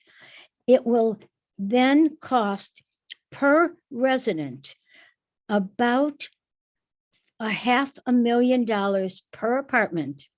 And on a monthly basis, ECS will be given the money that would be normally charged for an apartment in Larkspur. And that was estimated at $2,900 an apartment per apartment. That means about $150,000 a month, just as, quote, rent when Carol, they own. I think I get the gist of your question. Thank you. Thank you. The next speaker is Lysol Blash. Hi, I do support this project, but I also have a question. People are talking a lot about this being a safe routes to school area.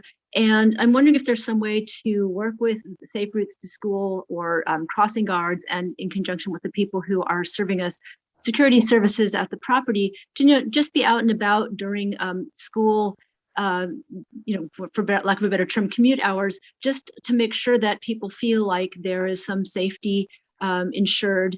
And I'm wondering, like, if people are really concerned, can they have their kids walk on the other side of the street? It's already a really busy intersection with the construction and the hospital and everything. So it just seems like you could also have more people just watching out for kids because they're a little bit endangered by the traffic there. So I'm just wondering if there are any plans to work around the hours that kids actually go to school and make sure that the community feels like there are people there so they feel safer about it. Thank you.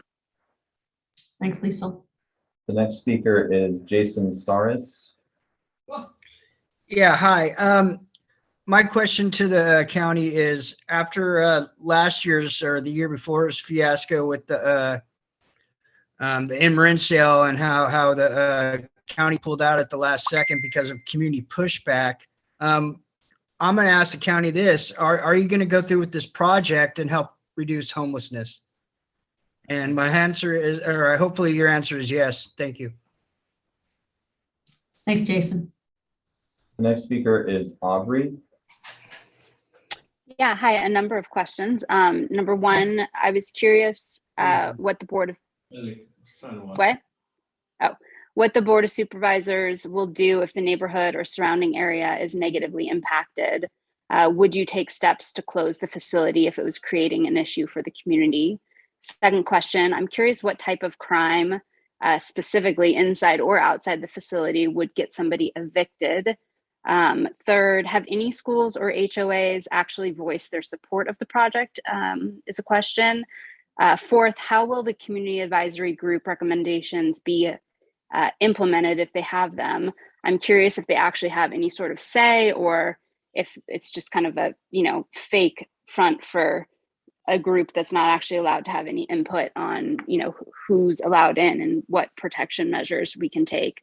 Last, I'd also like to ask for a separate Q&A, as many people have, because many questions never get answered, and post them on the website.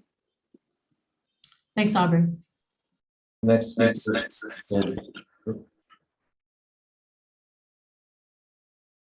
speaker is W. Blickman.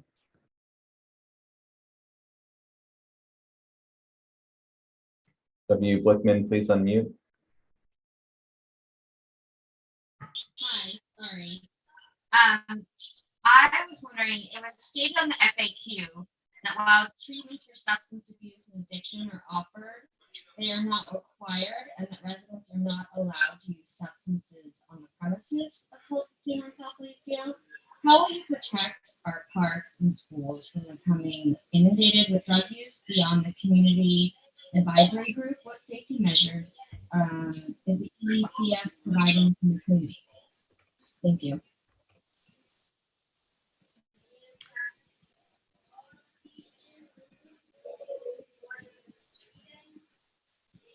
Okay, thank you. Next speaker is Brian.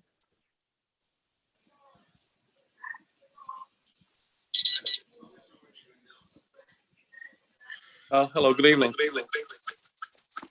My questions are a couple.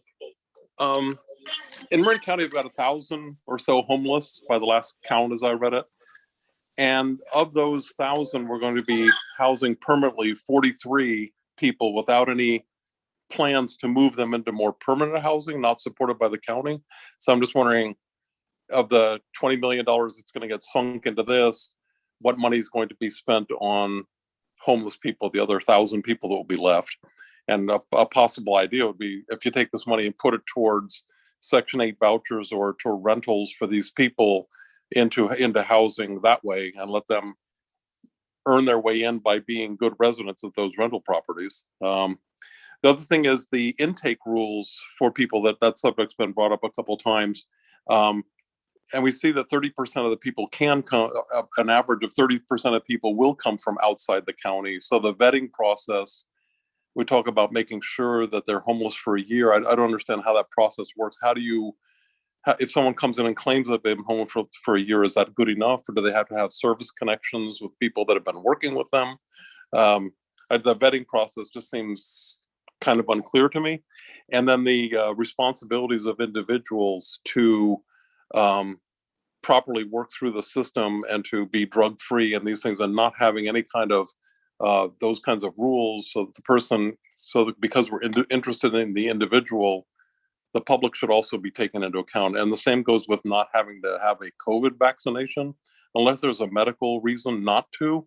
I don't understand why, if we're paying the rent for this property, we can't at least ask for that safety for the surrounding folks, that they get a COVID vaccine. Thank you. Thank you. The next speaker is Robbie Powson.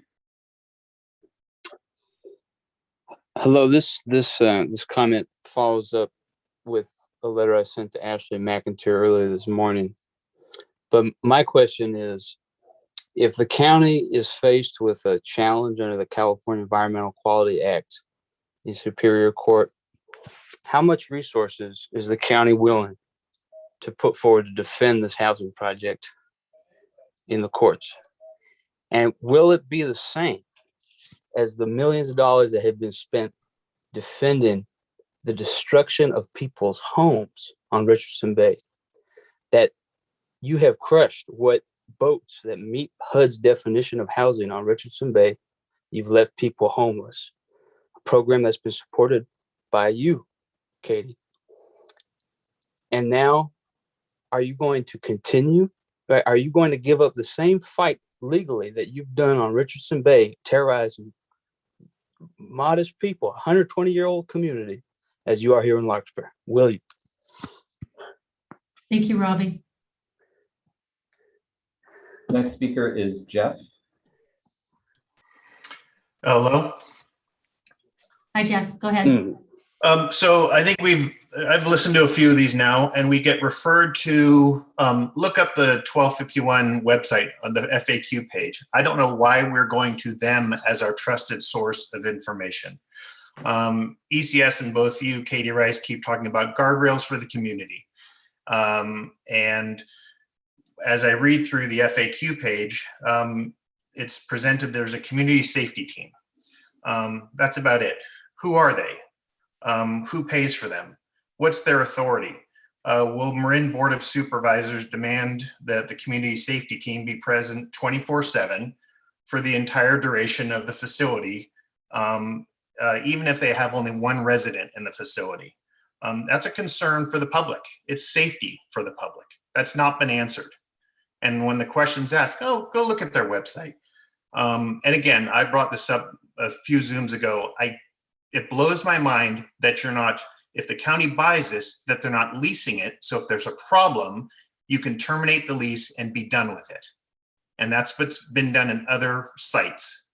So there a lot more thought needs to be put into this. Thank you, Jeff. Okay, so it's 7:40. We're going to take questions until 7:45. And then for all the rest of you who still have your hands up, I apologize. I'm going to ask you, you can send an email to the info@homekey.com, or someone give me the email address. We may try to arrange another one of these if I can get staff to be there to answer questions, but we're going to lose folks to even answer some of these questions. So if we can go to 7:45, and then we'll try to answer some of these questions. The next speaker is Zambor Barwati. Good evening, Supervisor. Good evening, everybody. My name is Zambor Barwati. I used to manage a property, in Marin, where we had, chronically ill homeless people. For 13 months, I saw everything from overdoses to sheriff department to stolen everything, bring over their friends, drug dealers on site. How you can stop this with Project Homekey in Greenbrae, which is, in my neighborhood, and I have 2 small kids, to do not happen. This is my main concern. How can you stop homeless people bringing over their friends and drug dealers showing up on a daily basis at the property? Thank you very much. Thank you. The next speaker is Erica McCormick. Hi, good evening. My question quickly is, given the acknowledgement in the presentation and likelihood issues will arrive at the site, can you expand a little bit more around the Community Advisory Board? Who are they? What are the expectations of this group? What is their level of authority? How effective are they allowed to be? Is there a budget for this group for the ongoing participation and effective management of it? And can they be part of a vetting process to include community members in that part of this project? Thanks. Thank you. The next speaker is Kevin Carroll. Good evening. I'm a Greenbrae resident, and I would just ask that if you have a future meeting, that you have somebody from law enforcement, either Central Marin Police or the Sheriff's Department, and have them talk about, everybody keeps sounding like the homeless are rampant criminals. So they must be committing all these horrendous crimes wherever they are in Marin County. And I don't see it or hear about it. And I would love if someone with law enforcement background could talk about it. There are no requirements in that neighborhood for anybody who rents or owns a place to be screened for drug use, mental health, or sex offenders. And in fact, there are 3 sex offenders living in 94904, one currently in violation, one up on Via Casitas, and I haven't heard that there's any rampant problem. So I think it might help to have somebody from law enforcement talk about, is there a major problem with all this happening now? And then lastly, which is better, unsupervised homeless people living in their cars or in the woods around your houses, or people that are supervised? Thank you. Thank you, Kevin. The next speaker is DJR. Hi, I have many concerns about this project, not because I think every homeless person is a sex offender or that they're violent or have addiction issues. And I don't think every homeless person will be harassing kids. What I do believe is there's nothing that I have heard from you that will ensure that these people will not be residents. It feels like you're painting the most idealistic scenario and not truly looking at the possible negative outcomes and properly planning for them. I'm unclear why we can't put in proper safeguards since this is a 55-year commitment. Why can't we simply say no sex offenders of any level? Why can't we require COVID vaccines, especially with the high importance that the state has put on vaccines? Why can't we require that residents are engaged in drug and alcohol treatment? By making these adjustments, you would have community buy-in, and you would not only make it safer for the community, but also really improve the lives of the residents. Why are you unwilling to make any concessions and compromise? Thank you. Thank you. Last speaker. Last speaker is John.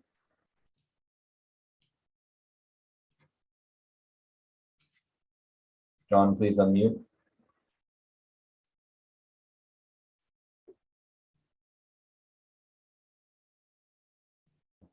Looks like maybe he's not there. Should I move on to the next one? He's trying. John, can you unmute?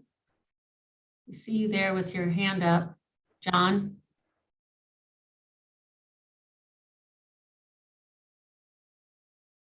Okay, I think that's it. And I'm gonna apologize to the 15, 20 folks still with their hands up.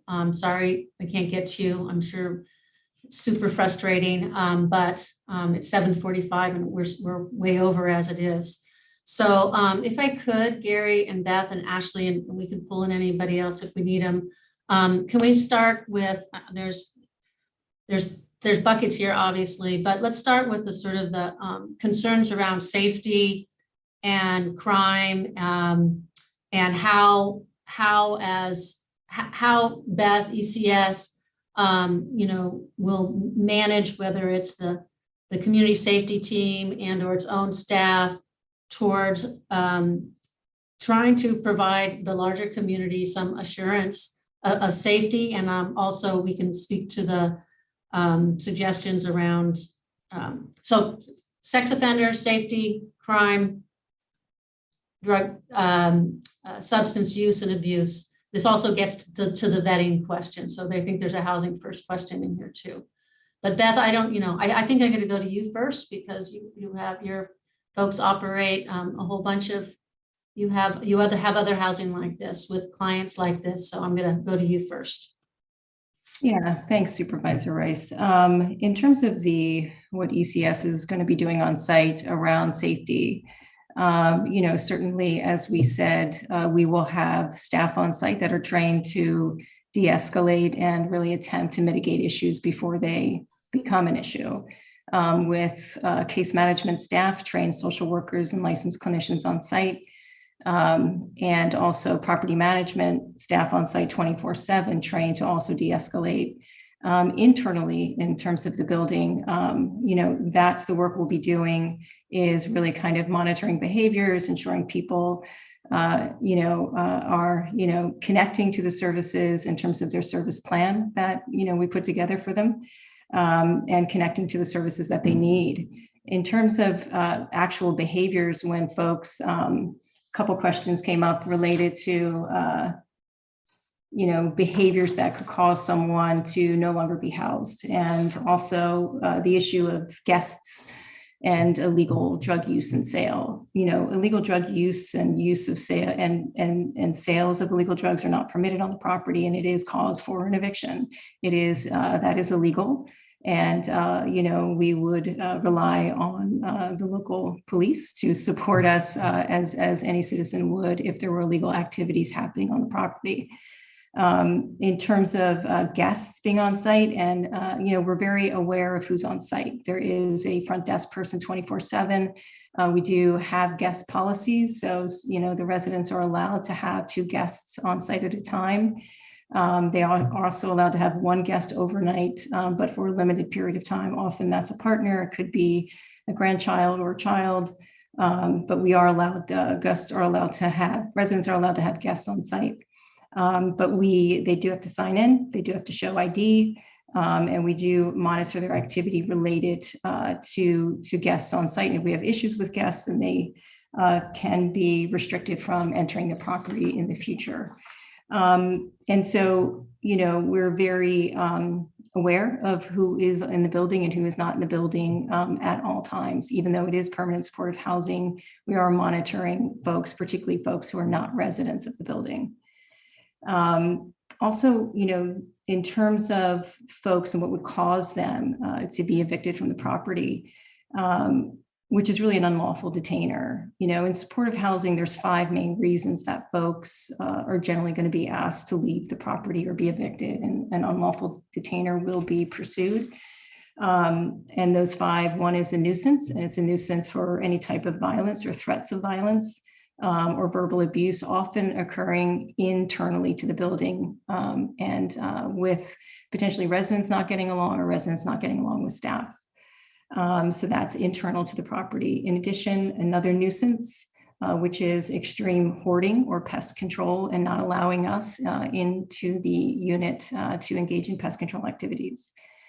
Third violation is just lease violations, which involves visitors and also unauthorized animals that have not been permitted to be on site, or visitors that are continuously violating visitor policy. Another one, the fourth one, I would say, is room condition. So it's failure to cooperate with repairs or causing damage to a unit on a consistent basis could be cause for eviction. In addition, is just recertifications, which isn't an issue of safety, but it is an issue of it is unauthorized occupants in the unit can be an issue if they're living there, because that gets into an issue of recertification and undisclosed income. So this is the top 5 in supportive housing that can cause someone to be evicted from the property in terms of reasons for folks having to go before they may wish to leave the property. In terms of vetting or the questions around sex abuse, I will defer to my county colleagues to respond to that.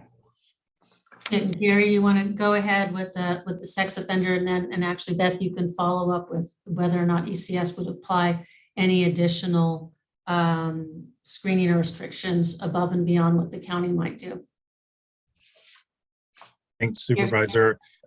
So first, I want to express that we at the county, and I know ECS as well, are not in any way at all diminishing the seriousness of the issue around sex offenders, or dismissing in any way the severity of those crimes or the concerns that you have as residents.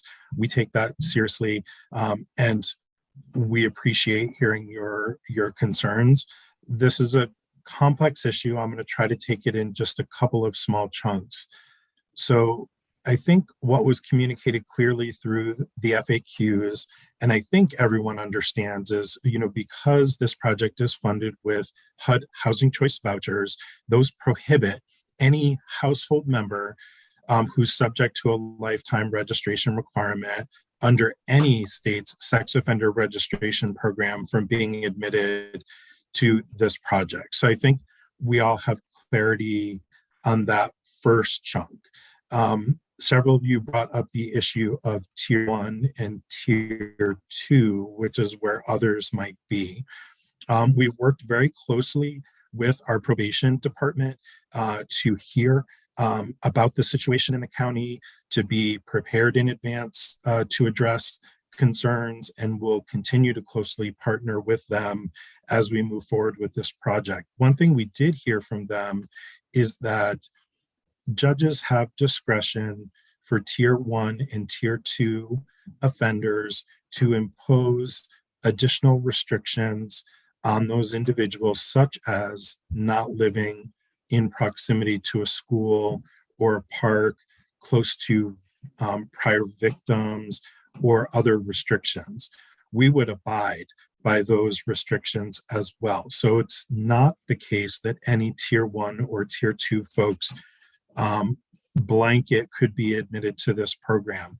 There are a number of folks in those situations who are subject to additional restrictions. We would abide by those restrictions.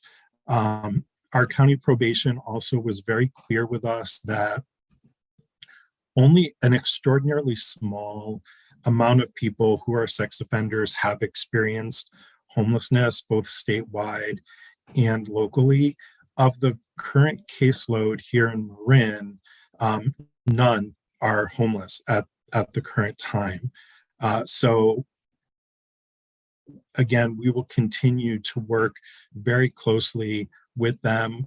They did communicate with us as well, and I want to communicate very clearly to our audience that both county probation and state parole work very hard to ensure that sex offenders are not homeless in the first place, because it's harder to track them, it's harder to have them required services, harder to get them connected to services, etc. So they have expressed that there is not a significant overlap between the people that they're supervising and the people that we look at who are currently homeless and may be eligible for coordinated entry.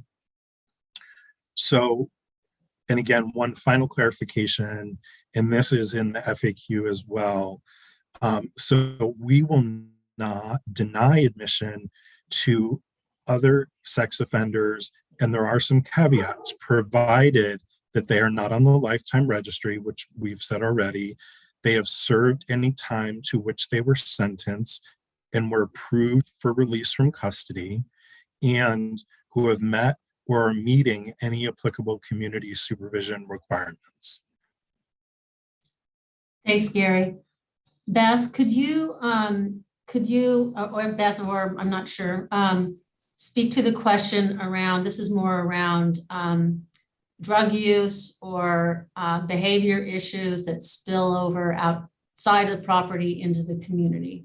And I think specifically drug use is the concern.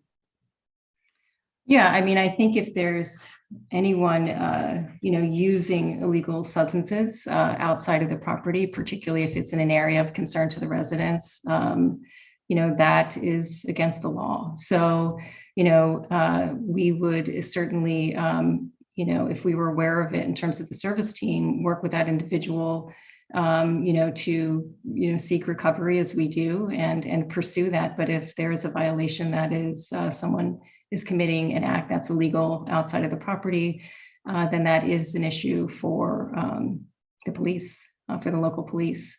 And so I just, want to reiterate that ECS and any community service team we have is there to be a liaison with the community. They're not law enforcement. They don't replace law enforcement. They're eyes and ears for the property as well as the residents and the community, but they don't take the place of that. So again, any kind of illegal activity, as it would be for anyone, if anyone was breaking into a car, I'm sure the community would contact the police if they saw and witnessed it. So it would be the same for an illegal act committed by, one of these residents external to the property or even internal to the property. ECS is certainly going to contact, the right, folks if there is a crime committed on the property as well. So.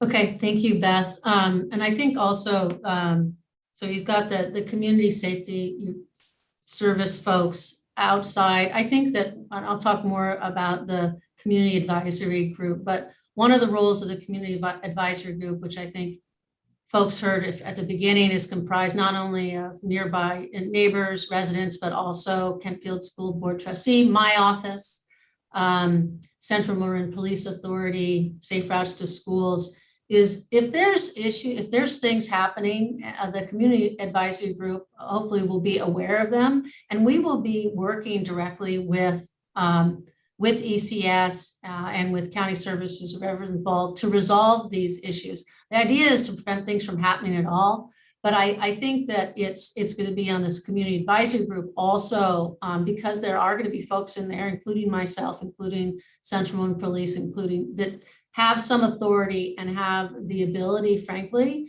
to work with ECS and or other partners with the project to work with the resident and or put in some other safety measure to mitigate a problem. The idea is not to have any problems, and the idea is if there are problems, to find solutions to them as soon as possible. So what I wanted to go to next is around lots of questions around why not more vetting, more screening, and also, frankly, related to the Housing First model, which as we apply it here and have found it to be successful, doesn't require sobriety, doesn't require before entry, doesn't require doesn't force people into taking services. Ashley, do you want to speak more to that? And I think the reason that we continue to employ this Housing First model is because it is working here in Marin County, and we are having success, and we're not having issues out in the community, and or we're having success with those residents.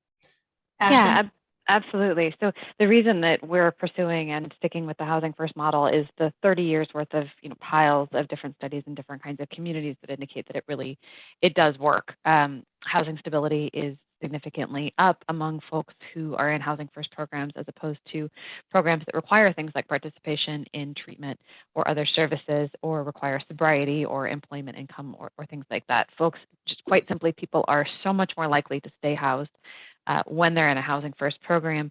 And so many of the things the challenges that people associate with homelessness, drug use, and intoxication in public, and all of these things that we hear concerns about, those are the things that happen primarily when people are unsheltered, when they're unhoused, when they're in a state of trauma, and not able to stabilize. So those things really do improve in lots of different programs with different populations in Housing First projects. In terms of the vetting that we do locally, one of the great things about working in Marin County and working in a small collaborative community is just how much we work together with our providers. And I can't overstate how much we work with our providers. And I think that also has bearing on some of the questions we heard about county control of the project as well. So my office is our office, the homelessness division in HHS, and we meet, honestly, we meet with our community providers more than we do with the other divisions of HHS, hours weekly, coordinating with our nonprofit providers and on everything from financing for projects to specific client issues and helping to troubleshoot them. So when we go to make a housing placement, they're done in committee. So everybody who knows the client in question participates in this, what we call a case conference. We talk about the available housing opportunities, what this person needs, what they've struggled with before, what they want, what their background might be, and we do our best to make the right fit for the project and for the client. It doesn't help. It's not just that a poor placement is bad for the broader community. It's terrible for the client. It can really, a poor or ill-considered placement can really damage the person that we're trying to serve and help, and can severely impact their willingness to work with us in the future. So we do everything we can to make the right placements for people. And if there are troubles, to intervene as quickly as possible. We have, our policies are set up so that as soon as somebody starts to struggle, because we coordinate so closely across not just the county and the nonprofits, but the nonprofits amongst each other, if a client is starting to really struggle in their unit, we attempt to intervene as a community pretty quickly. And if they can't stabilize in that setting, we try and find a different placement for them. So we're highly involved. The county is highly involved in the day-to-day operations of all of our programs. And we're all highly involved in making sure that folks are successful. And I think that is really what underpins our 95% housing retention rate. Housing First is really working here. Almost all of the people that we have placed in permanent supportive housing, and don't forget, these are the most vulnerable folks, the folks who have been homeless the longest with multiple disabilities. Almost all of them are still successfully housed. And that's something that it's not an accident. It's a model that works, and we've got a robust system for it.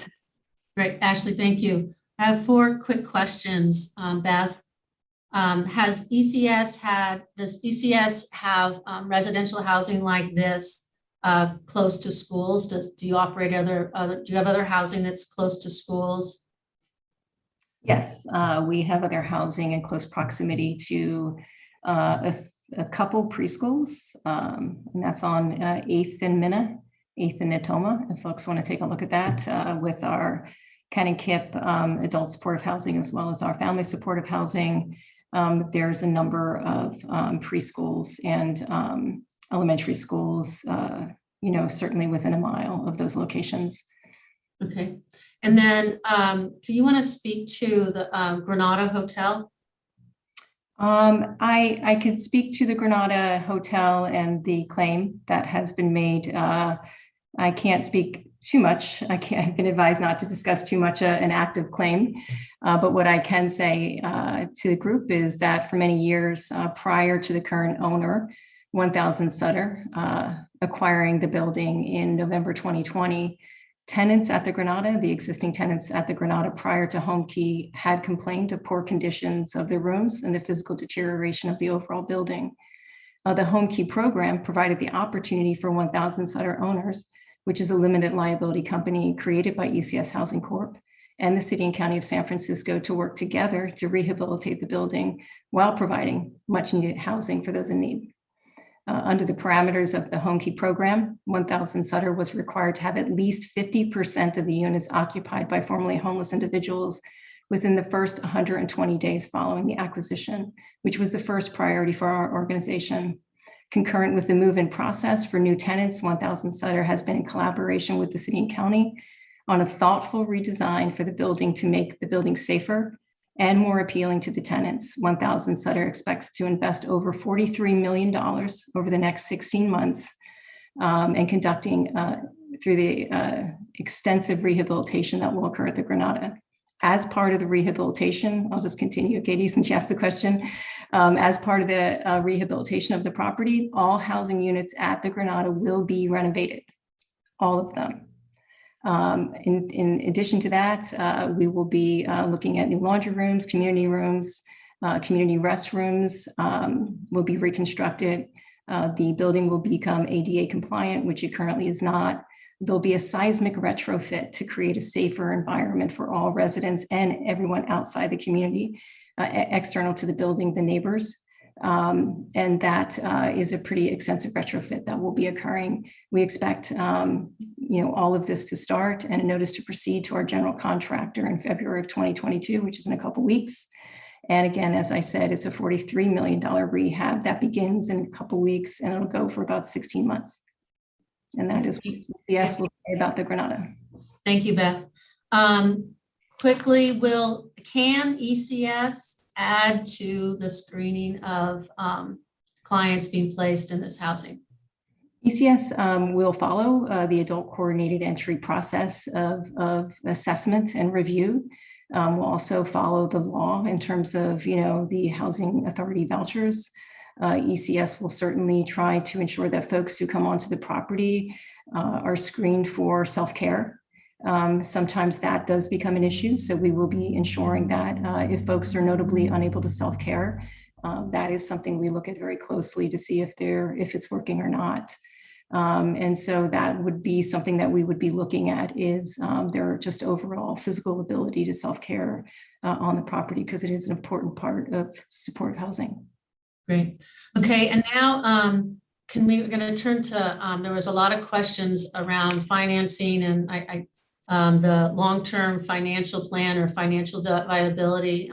Obviously, these folks, the housing's being set up for folks and many who may be there for a long time. Some may be there shorter times, but some may be there for a very long time. So how is the financial plan pro forma played out for what we expect to be the lifetime of this property? So Supervisor, I can take that question. So to answer a couple of things, first, the county cost per door, and there was, in some of the questions, there was some duplication of cost. So I'm going to try to clarify. The county cost per door for us to rehabilitate and renovate this property is about $132,000 per door. And that's comparable to new construction costs in the county of about $500,000 to $700,000 per similarly sized units. So that's the capital portion. Folks were also asking about the ongoing operations and support.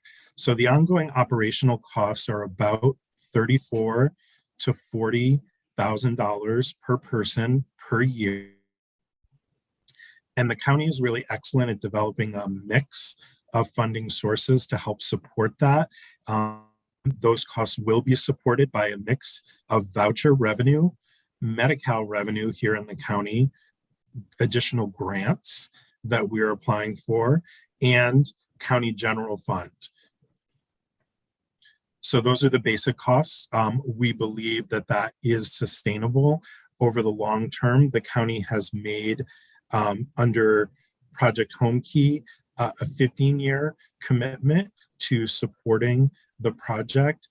We've also applied for some additional grant funds under a grant called No Place Like Home, which requires a 20-year commitment to the individuals. So that is the current picture that we are looking at. Thank you, Gary. And then what does happen with regards to ownership of the, why is ECS the owner and not the county? And I can answer that in shorthand, is that the county isn't in the business of owning housing. We don't own any of the properties with which we have contract with providers of services, whether it's Homeward Bound or EHS for the fireside. We're not in the business of owning housing. And this is the model, a typical model, frankly, for the county in terms of creating these permanent supportive housing type residences. Let's see. And Supervisor, I would just add Okay. in that there's a 50-year deed restriction on the property as well. So it has to remain for its intended purpose for that time period. And Beth had additional comment. Yeah, just Supervisor Rice, another advantage around nonprofit ownership, of these properties is that ECS can apply for tax credits, within 10 years to improve the property and continue to ensure that the property will not fall into disrepair, that the building will continue to be a jewel in the community and represent, the landscaping of that community. So the nonprofit, groups can reapply for additional funding to enhance the property over the next, within 10 years. And typically we'll do tax credits anywhere from 15 years to 10 years, depending on the situation of the property. Yep. And then I think that to the commitment that the county is making with regards to to identifying and ensuring that the project has sustainable funding in order to support, especially to support the kind of services and support that we expect these residents to need, and over the very long term. I mean, that's one of the reasons, that's one of the accountability planks, frankly. I think that the community can look to the county for, we need this project and this housing to be successful for whether it's residents within that are living there and or the community around it. So, we have skin in the game in terms of the contract that we have with ECS and any other providers that are partners that are working with this project.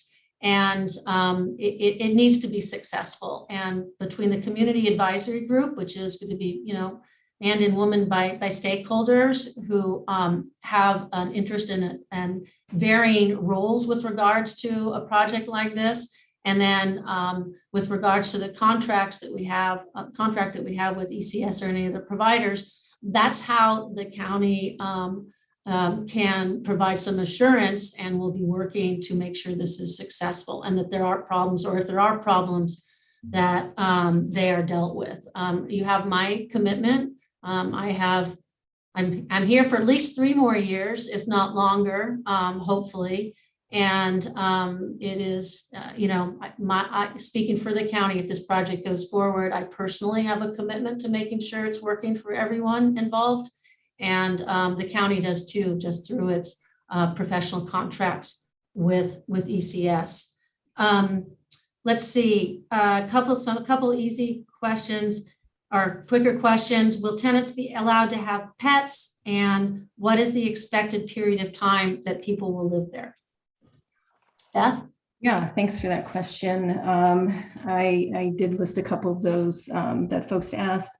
In terms of pets, Pets are allowed, with consent from property management, with the exception of service or companion animals that don't require consent, but we do need to know about them because those are allowable by law, consent, which is companion animals, service animals.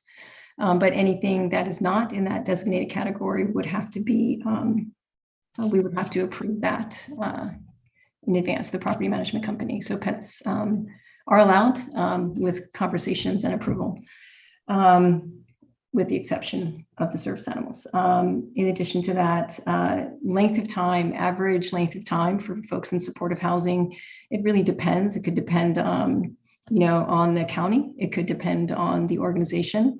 Some folks, are outliers and have stayed in, supportive housing. We have tenants at Can and Kip in San Francisco that have been there since 1993. So I just want to emphasize that and underscore that. Yet there are some folks that, may stay 5 years there and move on, may not need the, more intensive level of services. So may move on to more affordable housing or some other opportunity that we work with them on. But I would say, 5 years is an average length of time that we have throughout all of our properties. But there's certainly outliers to those numbers. And folks, generally, they have a lease and they consider this their home long term. But I would say our average is 5 years with some long stayers. Across Marin programs, our average tends to be a little bit longer than that. But we also do have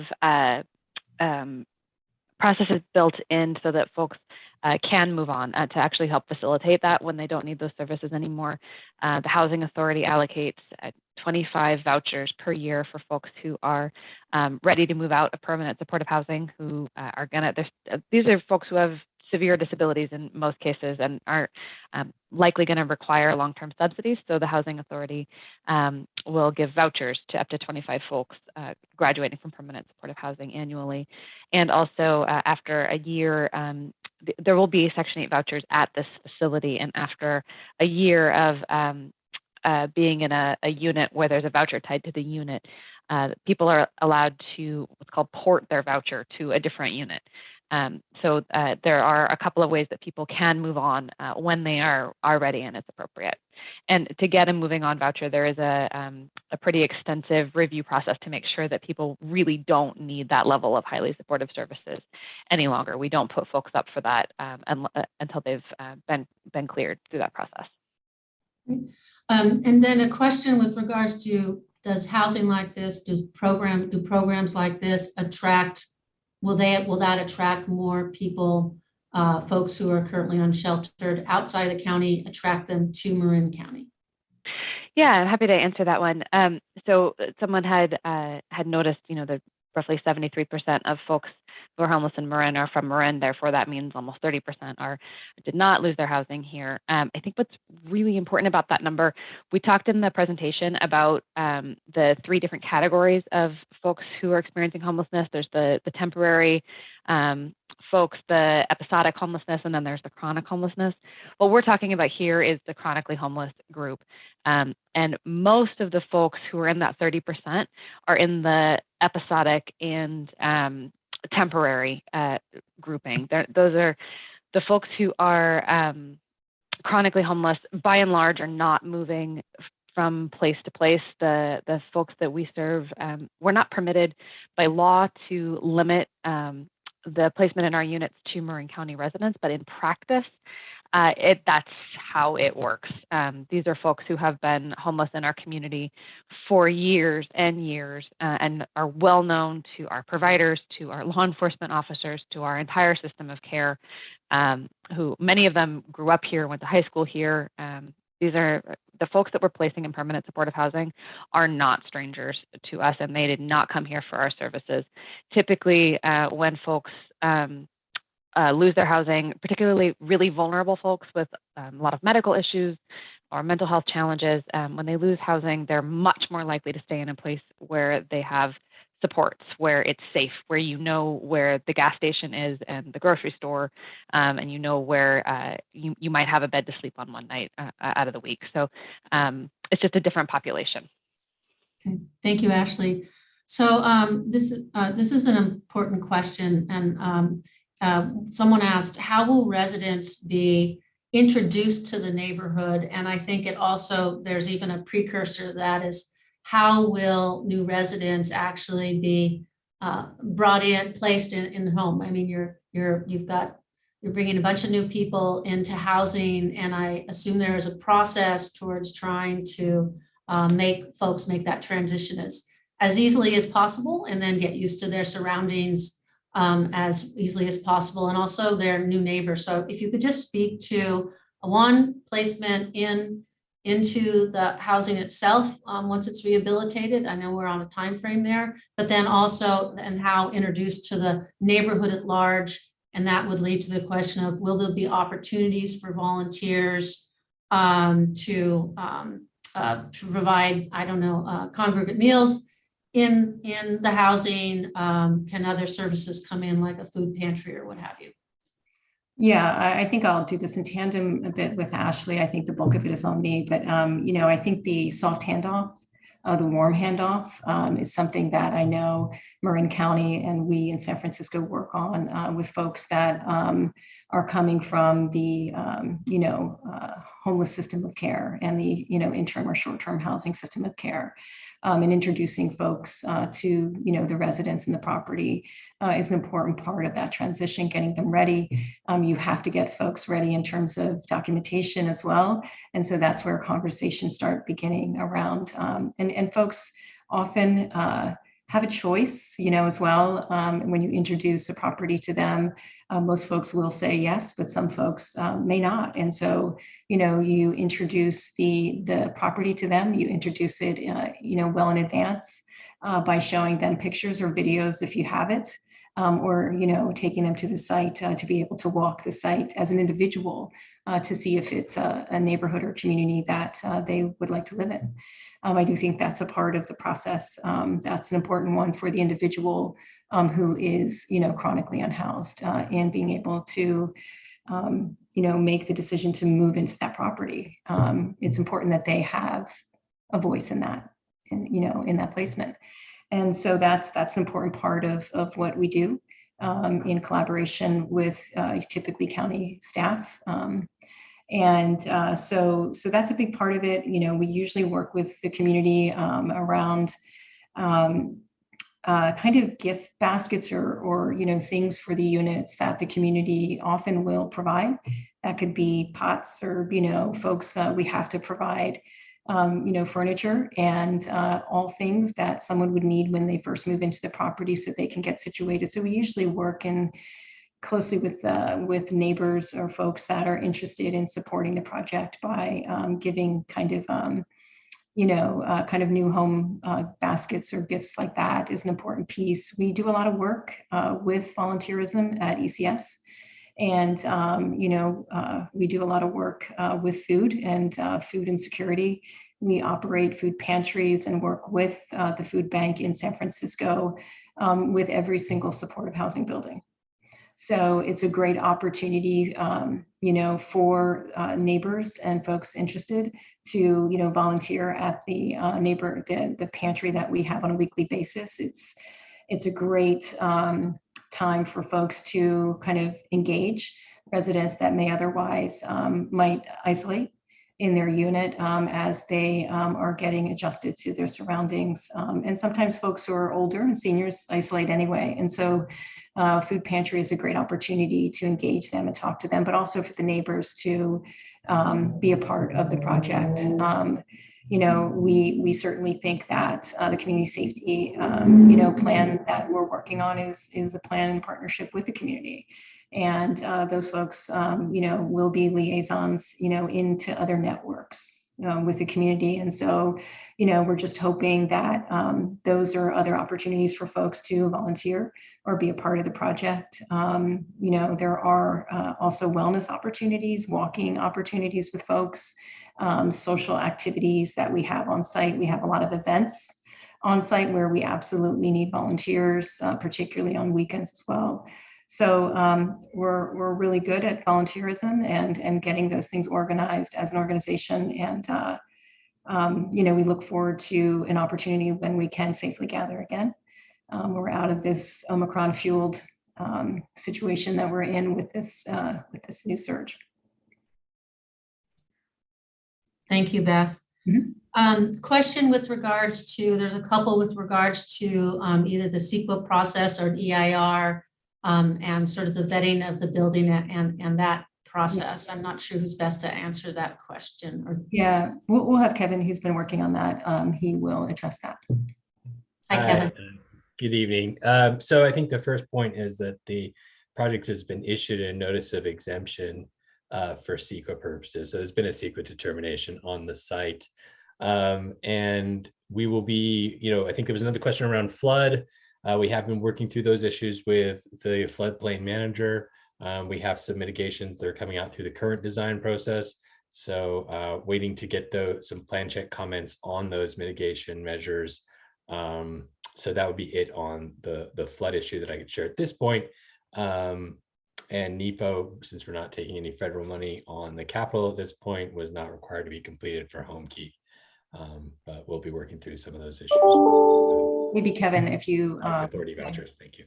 Kevin, if you could say what NEPA is, folks. Oh yeah, I'm sorry. The National Environmental Protection Act. It is a set of studies that have to be completed in order to draw on the housing authority vouchers. So that'll be the only other thing that's going on as we move through to construction. Okay, so I'm gonna, I think what I'm gonna do is kind of wrap up here. There were a number of questions sort of directed directly at me, to me, and I'm gonna try to run through a few of those, and then we're gonna say goodbye at 8:30, hopefully. But I wanna just thank all of you, Beth, Ashley, Gary, Kevin, for being here tonight and the other opportunities and answering the questions, and to the folks who are still listening. So there was a question to me with regards to if other local agencies and I gather and stakeholders have been, has the site been vetted by other agencies and have those agencies or been determined that it's a good site? And I think the answer to that question is that the way Project Homekey works and the process that we have employed in vetting the property was first trying to actually identify sites with willing sellers that could fit in within the timelines of a Project Homekey.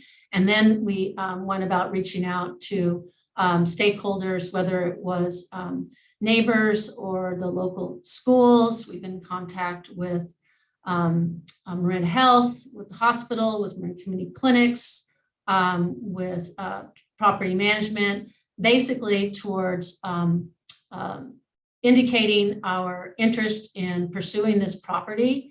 It is not a thumbs up or thumbs down. The decision-making authority around whether this property goes forward as a Homekey site is with the Board of Supervisors ultimately.